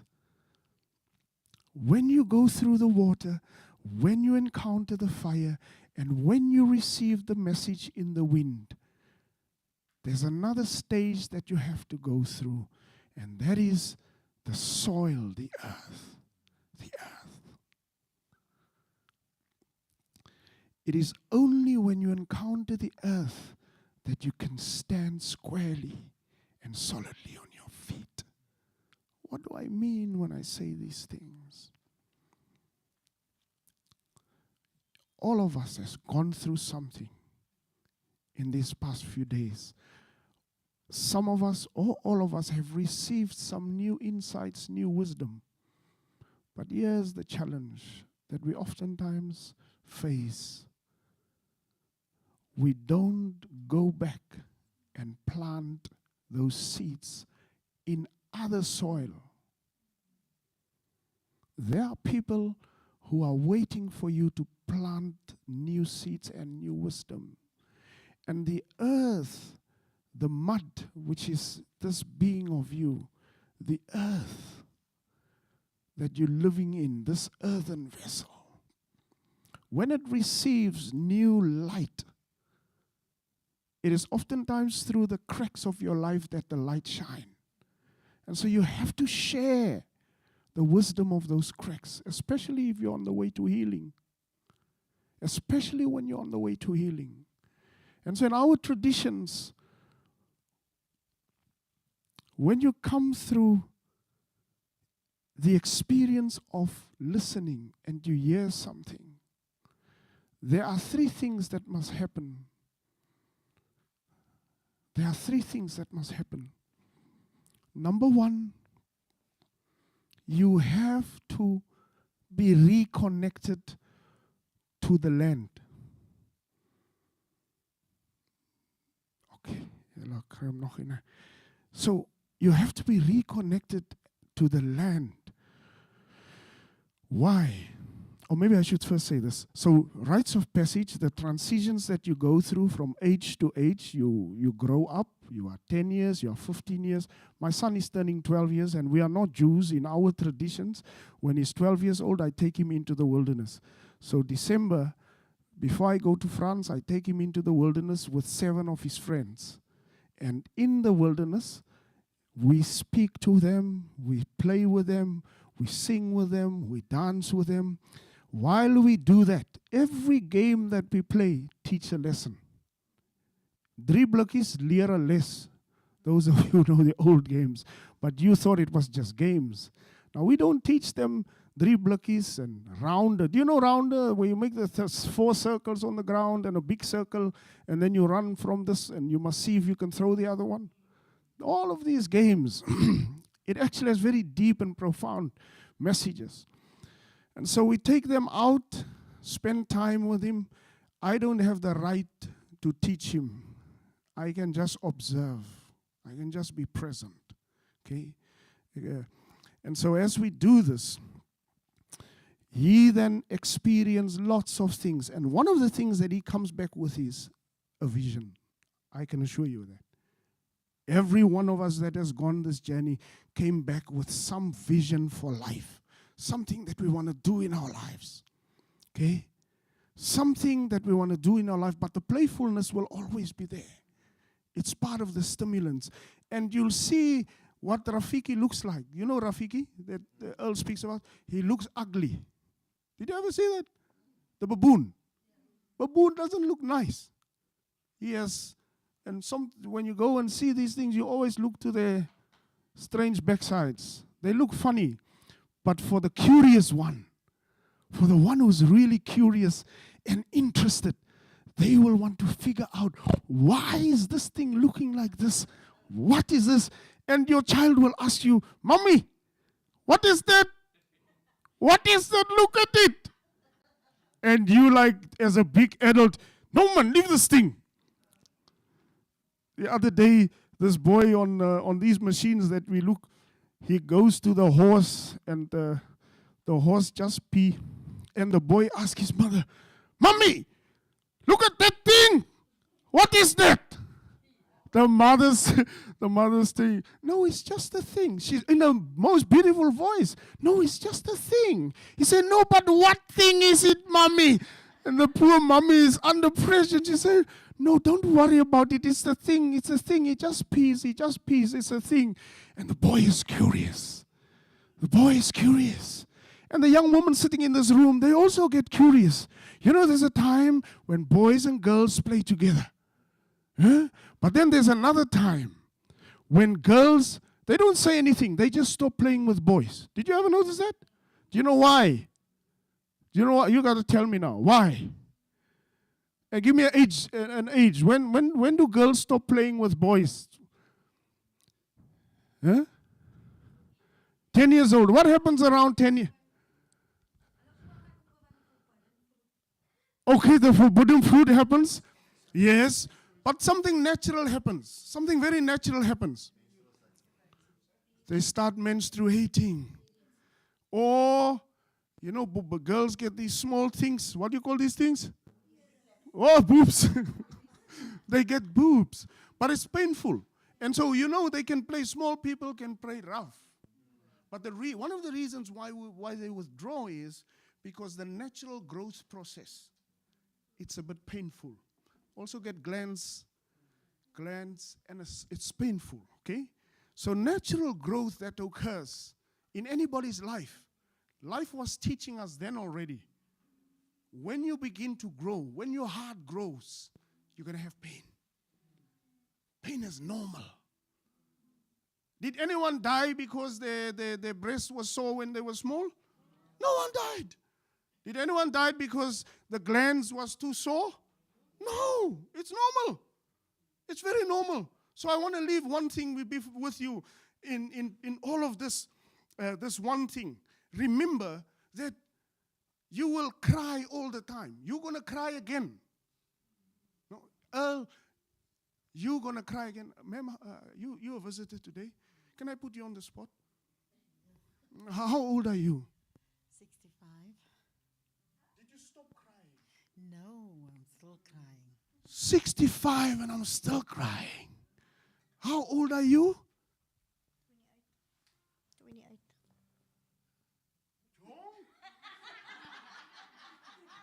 This was up a level.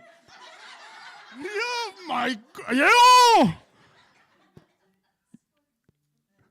Dynamite comes in small packets. That's all what they can say. Yes, she's also surprised. And so crying is a very normal process of the passages that we go through. Okay? How we cry matters. Other time when we go into the bush, we can talk about how we cry. Okay? And so Eldon says to us, he says, what he does, what is he doing now? Do you know what he's doing now? Can somebody remember what he's doing? Huh? He wrote a book. Well, what is he doing? What is he doing? Huh? He motivates.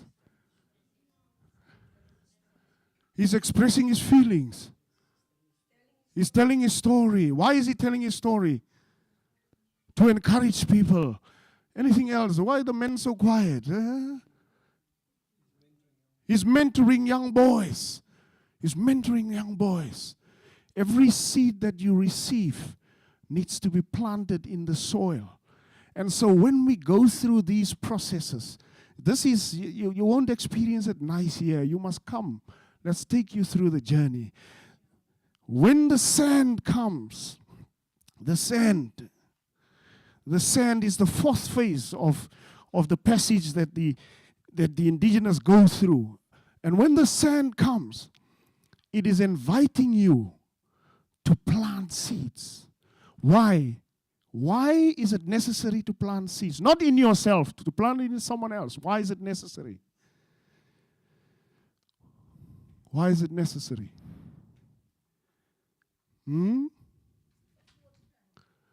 What is voortplanting? To reproduce. Okay, to reproduce. Okay, is a deep word. To voortplant, dat klink diep. Huh? To voortplant. Al voortplant. Biologische voortplanting. And so as you do that, what happens? What has happened with Earl in the end of the story when he sees Simba, or when he becomes Simba? Do you see what happens? Earl, just bring us back to your last part where you see, who do you look like? I realize my power. But who do you look like? Who do you look like? My father. Who do you look like? Like his father, right? And so all of the things that is embedded in us comes from our lineage. It is real. It is real. But every time when you see your father and your mother just as the bad, it will be hard for you to see the new father. Your seed that you have not planted will not grow. So you will not see how your healing is touching other people's lives. The soil that we invite young men and women onto, that we invite older women and older men and those who go through trauma and trials to, is to know that one, you grow in ages. That's a passage that you go through. But number two, for every year that you have, you will go through a cycle of all of this at once. You will have to clean yourself with the water. You will have to go every time. Someone said earlier on, I'm tired. I wanted to see something. I want something new. That means you are now going through your cycle. It is just Spirit leading you, saying to you, take time out. Take time out. And in our generations, we don't take time out. Why? Why? Because our work keep us busy. And the kids keep you busy. And the husband and the boyfriend keep you busy. And the girlfriend keep you busy. And everything keeps you busy. You need to be rooted in the very thing that we call, what do we call the earth when we just talk in casual language? The earth is the earth. But who do we identify the earth with in life? Mother. The mother. The very thing that you need in this stage is the nurturing love of the earth. Now, this is the scary part. You were talking about it. Who goes into the earth when they die? The body goes in. But out of the earth in which the body goes into, you still get fruitfulness. So in order for you to live again, to become fruitful, some of the things that you buried here in the first phase, the first 3 phases is a phase of awakening. You wake up, you lay down stuff, and then you go to the earth to get ready to go and do things. But you have to remember what you've put into the earth, so that you can see what your fruitfulness will be. Compost. What compost did you put in? In other words, what guilt, what grief, what disappointment, what anger, give me anything that some of us need to lay down, or needed to lay down, or have laid down. Burdens, hatred, unforgiveness, tears, stress, anything else? Impatience. But give me some other real stuff. How many of you, this is a difficult question, it's easy for me. How many of you have had children before you were supposed to have children? Me. Yeah. I had to deal with those secrets. That's why I have a 30-something-year-old daughter. And my other kids are now how old? 11 and 7. 7-Eleven is a shop. Yeah. Right. And in the olden days, they used to say vroeg vrot, vroeg rijp, vroeg vrot. But I realized that wasn't true. It wasn't true. If you know how to make compost of all the mess that you have, your earth becomes fertile again. your body become rejuvenated. That's why 65 years old, as ek nie my vrou geken het nie, oh jete. Jong. Wow, where do you get such a beautiful 65-year-old? My goodness, yeah. Genade, julle. Oh, tonight mom's gonna go home and she's gonna tell herself, oh girl, you still have it. But I want to remind you that when you find that foundation, if you found something in this time, you have to go back and ground it yourself. No one can do it for you. No one can do it for you. But the weakness we have in our communities is we don't have elders. We don't have elders that walk with us on a day-to-day basis, who knows us, who support us, you know. A church that I really found interesting when I grew up was the New Apostolic Church. What again, the New Apostolic Church? Oh, I found them interesting. Why?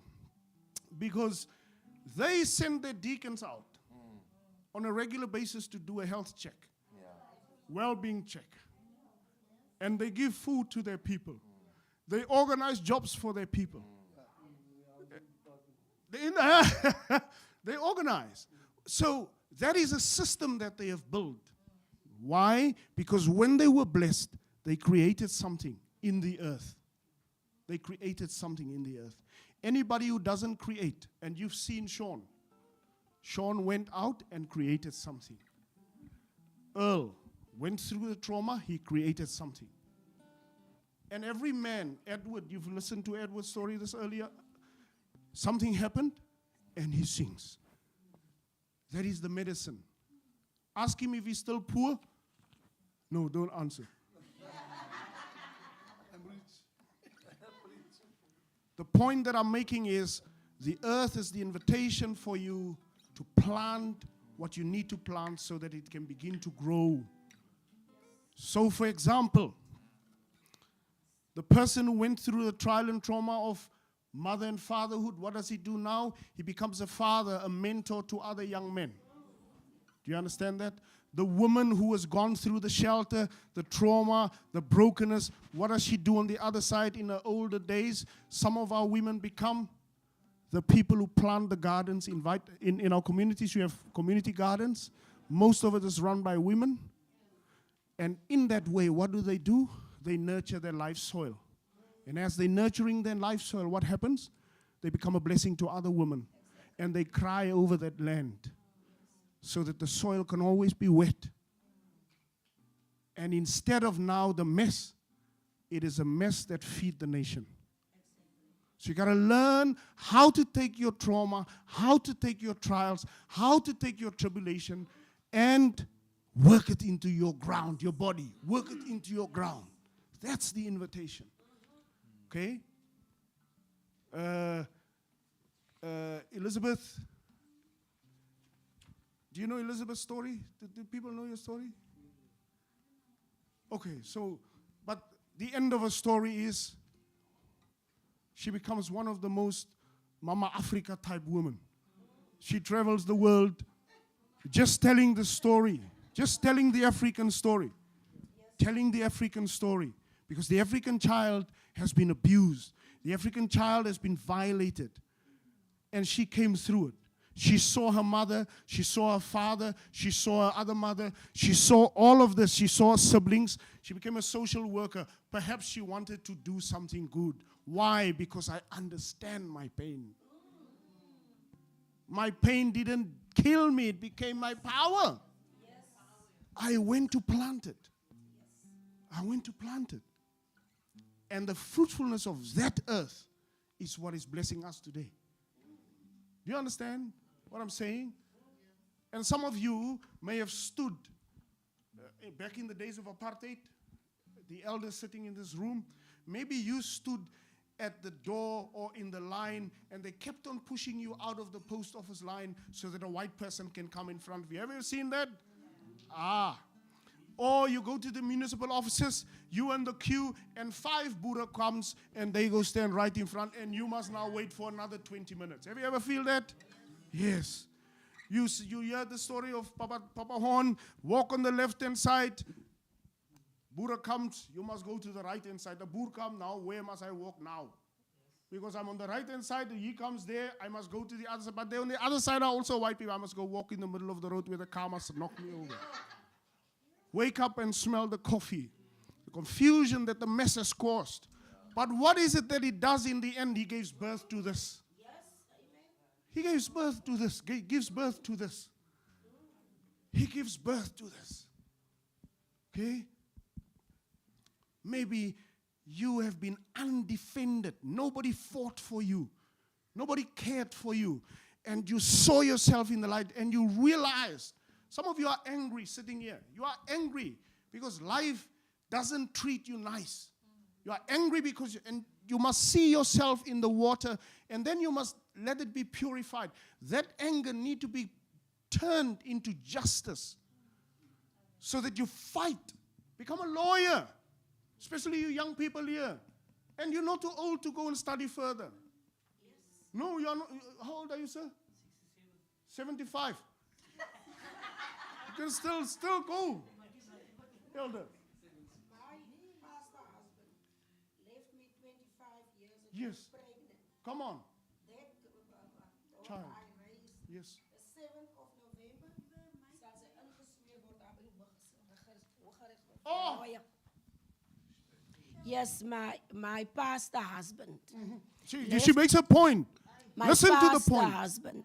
My pastor husband. He's a man of God, husband. Yes. But what did he do? He left me. I'm not saying all pastors are bad.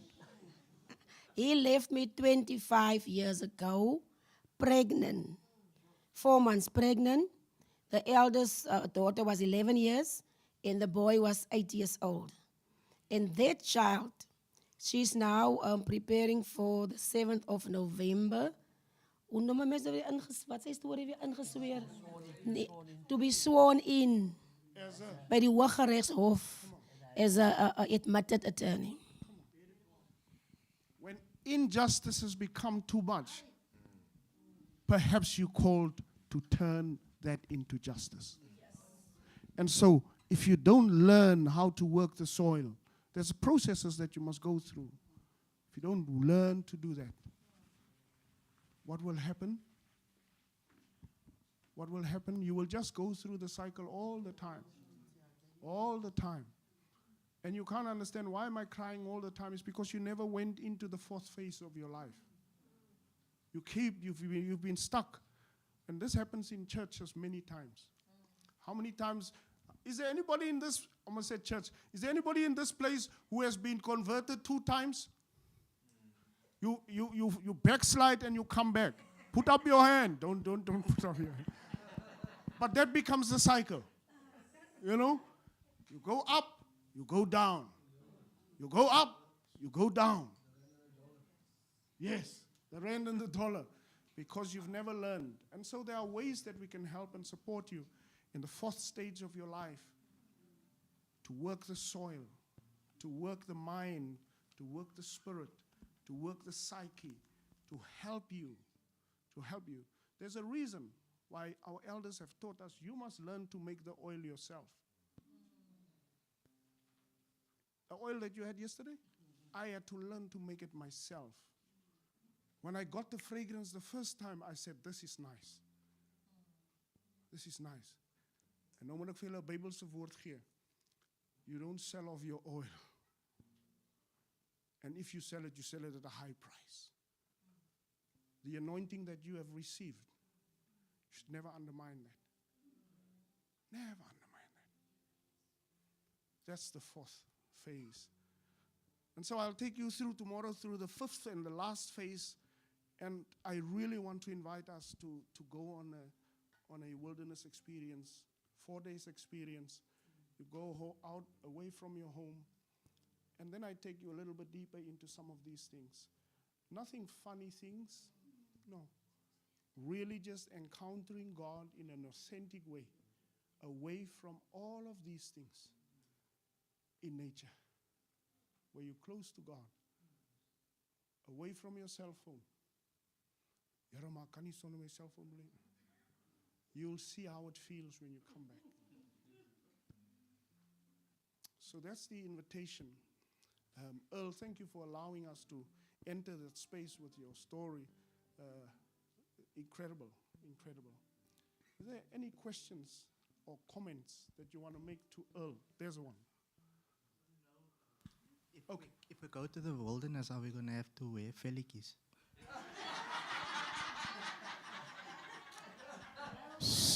As long as you have your own fell. As long as you have your own fell. No, you don't have to wear skins.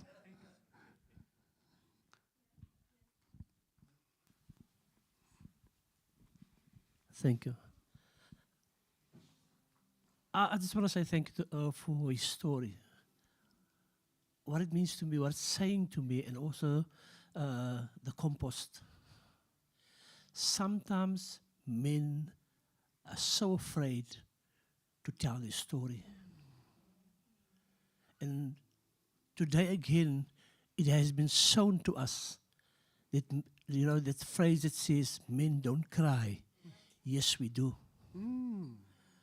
But it also depends on what compost. Because isn't every plant, I'm a planter, it isn't every plant that can grow in a compost. So you must put the right ingredients to the compost before you add it to the soil.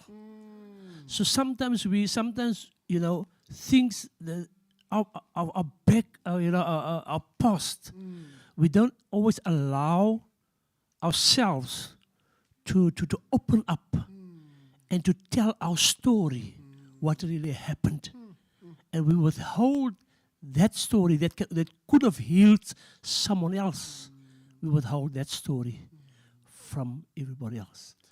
Thanks for the story. Thanks. Thank you. Thank you. That's Wow, real. thank you. Is there anybody else? Anybody else want to comment? Ik wil net iets gevraagd. As die thema gebou op Genesis. Ons kan het, wil je het op Genesis bouwen? Is fine. Want as ek dink in my jongere dae, as my ma begin bid het, dan het sy altyd gesê, God van die hemel, God van die aarde, God van die mens en diere. As ek mooi kyk, God van die aarde, God van die hemel, God van die mens en diere. Genesis 1, die skepping. God het water van water geskei. Daar is die glasie water. En as ons kom by die aarde, en ek begin by die klippe, van daar is die berge. Die ander glas is gemaakt van hout, so daar is die plante. Ek sal die vel gebruik vir die diere, en daar staan die man. En as ek mooi dink, ons allemaal het teruggegaan, ons gaan kyk na ons culture, waar vandaan af ons kom. Dan sal ek het buis op Genesis 1. Hy sê, hy vertel sy storie, hy sê, hy het in die water gekyk. En Simba het homself gesien, maar toe hy dieper kyk, toe sien hy die gesig van sy pa. God het die mens geskapen na sy wese. En verder aan, die is healing. Die Here het vir julle vandag uitgepiek. Want hy stuur vir Esegiel uit na 'n veld toe waar daar oorlog gewees het. En ons een en elkeen se lewe het ons iets teëgemaak. Somtyds het ons almal dit gemaak. Maar God sê aan Esegiel, glo jy dat die dorre bene weer kan lewe? En Esegiel het gestaan en hy het geglo van God se krag, soos al sê. Hy het gerealiseer die krag wat alles binne hom was. Hy het geglo dat God kan weer lewe in die dorre bene plaas. En soos hy gepreek het en gebid het, met alles wat binne hom was, het die lewe weer teruggekeer, soos ons omstandighede druk vir ons terug. Ons voel, ons gaan dit nie maak nie. Ons het 'n vision, maar ons voel, ons is te swak om vooruit te gaan. Ons almal is in hierdie klas vandag. Ons almal het te kou. Maar God sê aan die Esegiel, glo jy, die bene kan weer lewe. Maar vandag is dit, is hang van ons af, wat ons geleer het en opgevat het, as ons vir die lewe wil hê.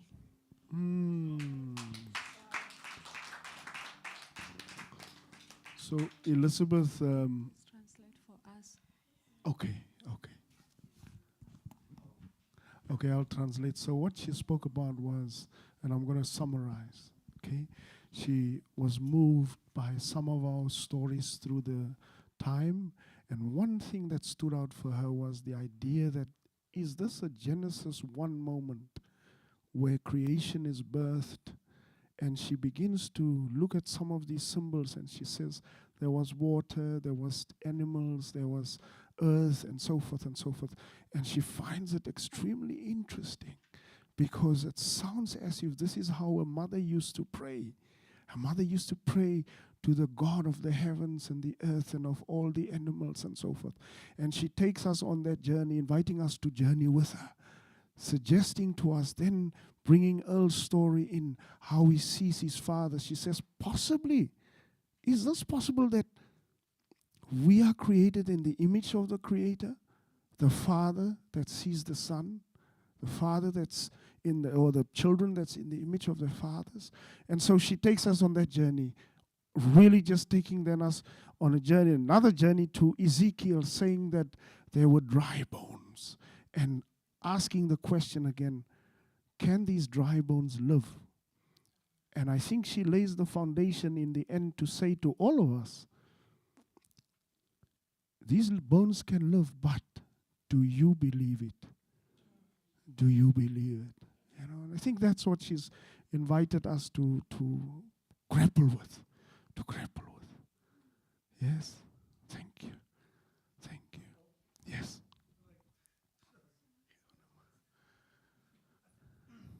One of the things that I again learned today was like, okay, when you spoke about, I'm not sure who spoke about when a person gets, various things that happens and a person lies there and is unconscious.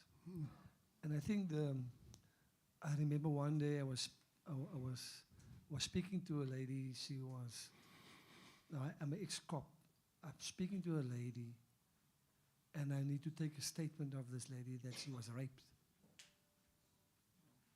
And the one thing she says to me is that I can remember everything in my unconscious state.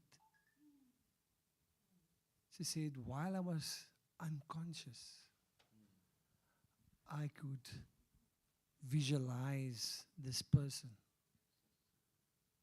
She said that even the scent on his body, I will never forget. She said every movement of this person during that duration, I can never forget. I will live with this for the rest of my life. And when you speak about the dry bones, it's like these kind of things becomes dry bones, dead to yourself.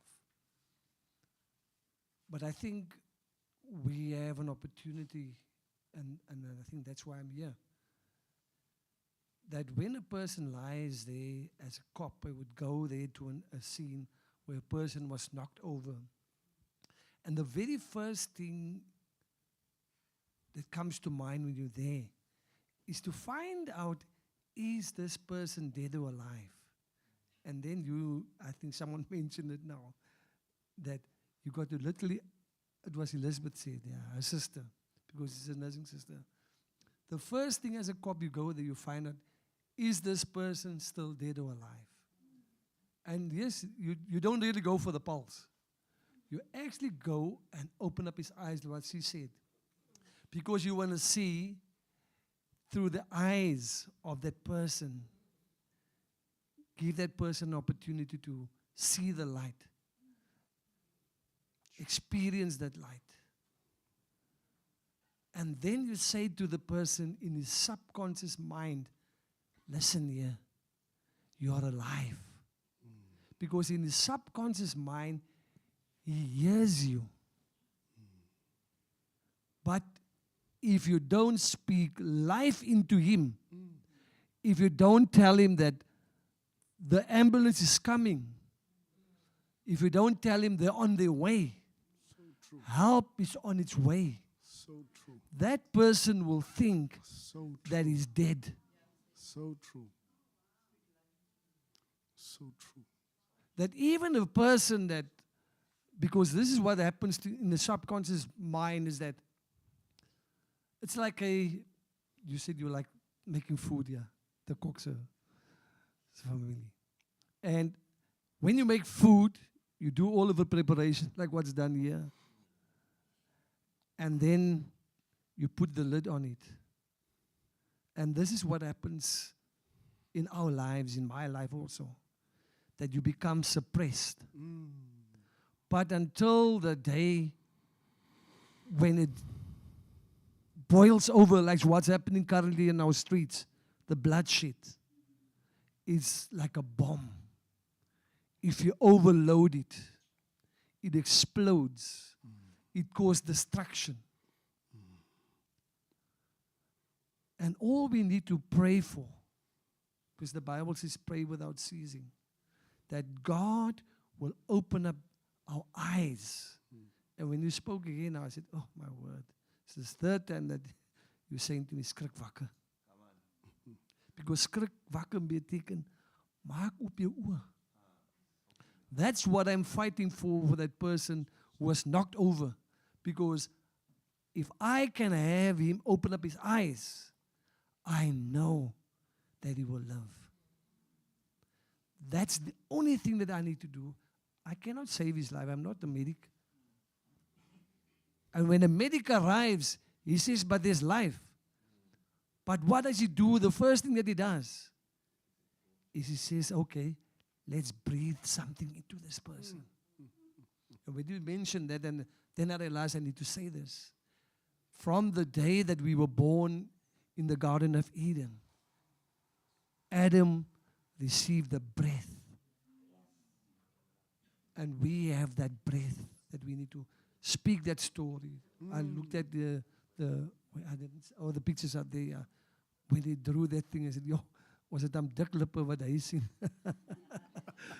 Maar ons lippe sal moet praat. Ons lippe sal moet. Elizabeth sal weer moet sing. You can't still be.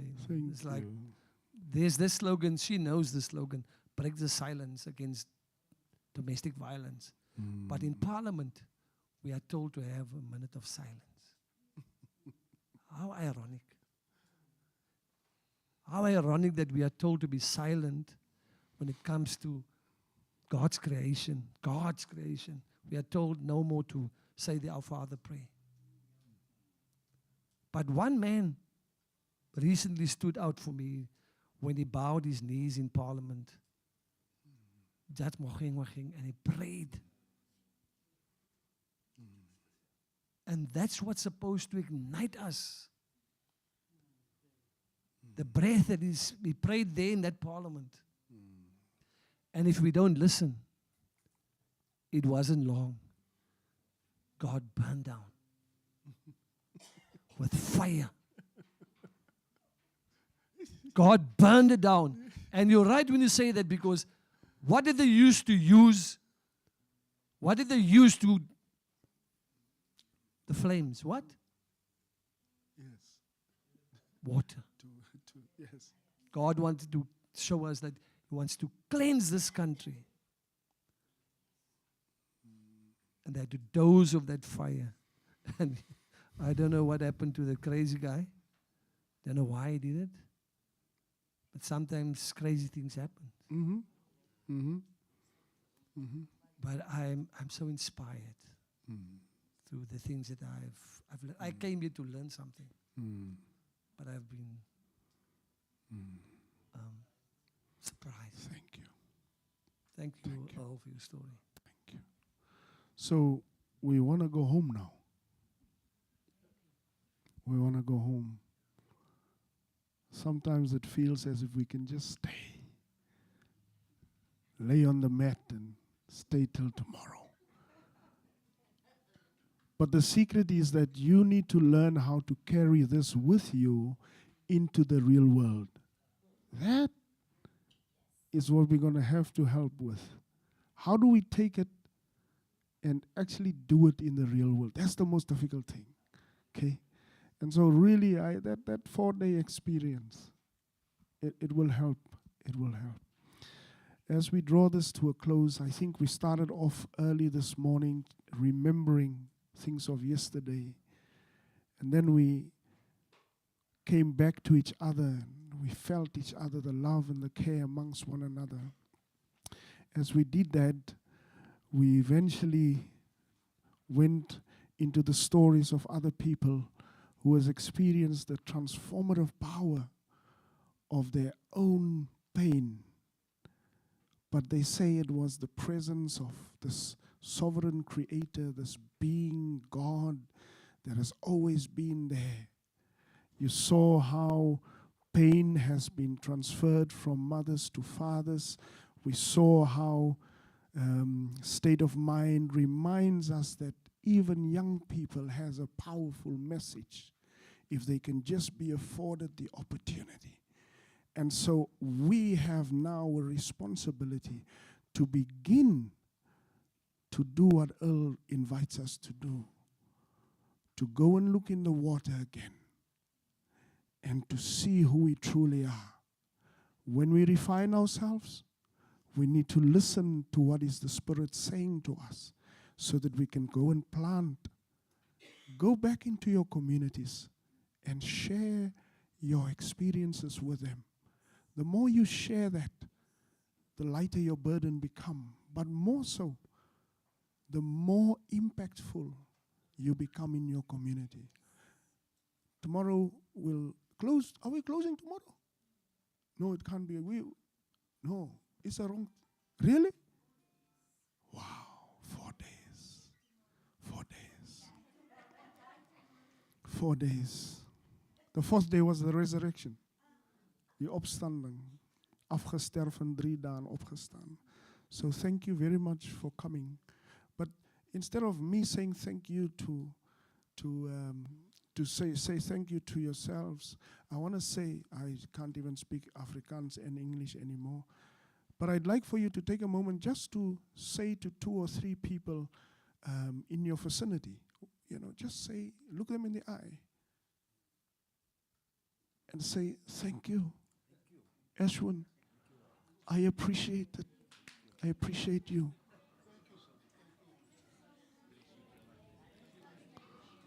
Thank you. Okay. Do you know how to say thank you to people who in sign language?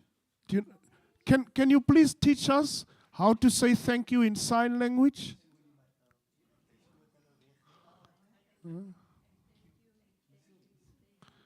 So do you want? Okay, so thank you. Elizabeth, is there something you want to say?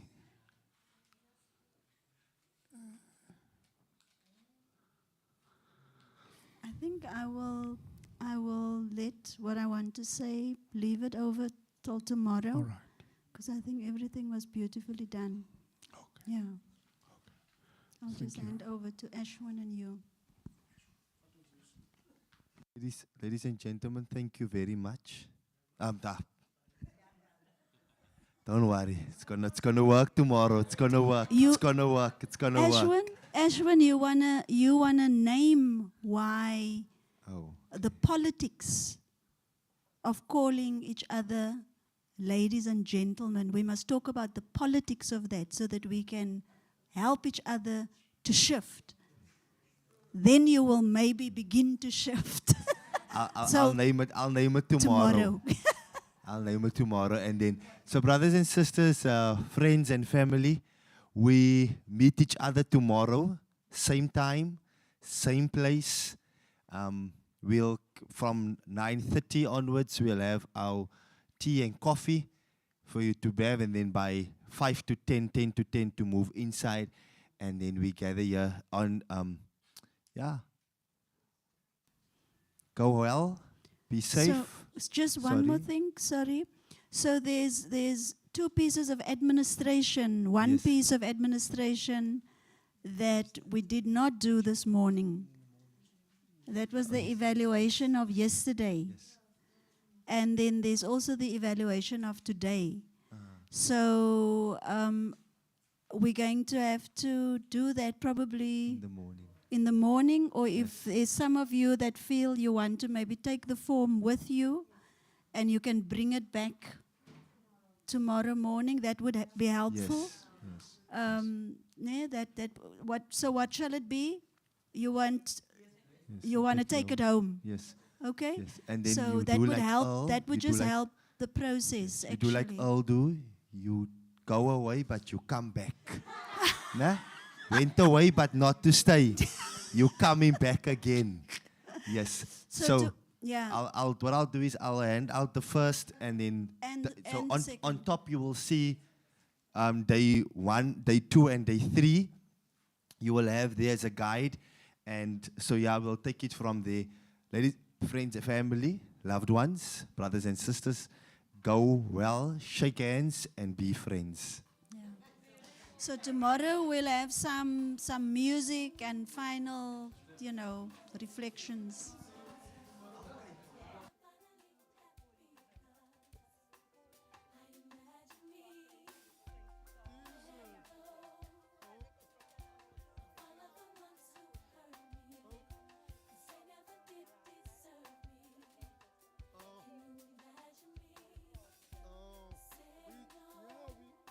I don't know when we're going to start working in the legs again, because the mat exhibition is quite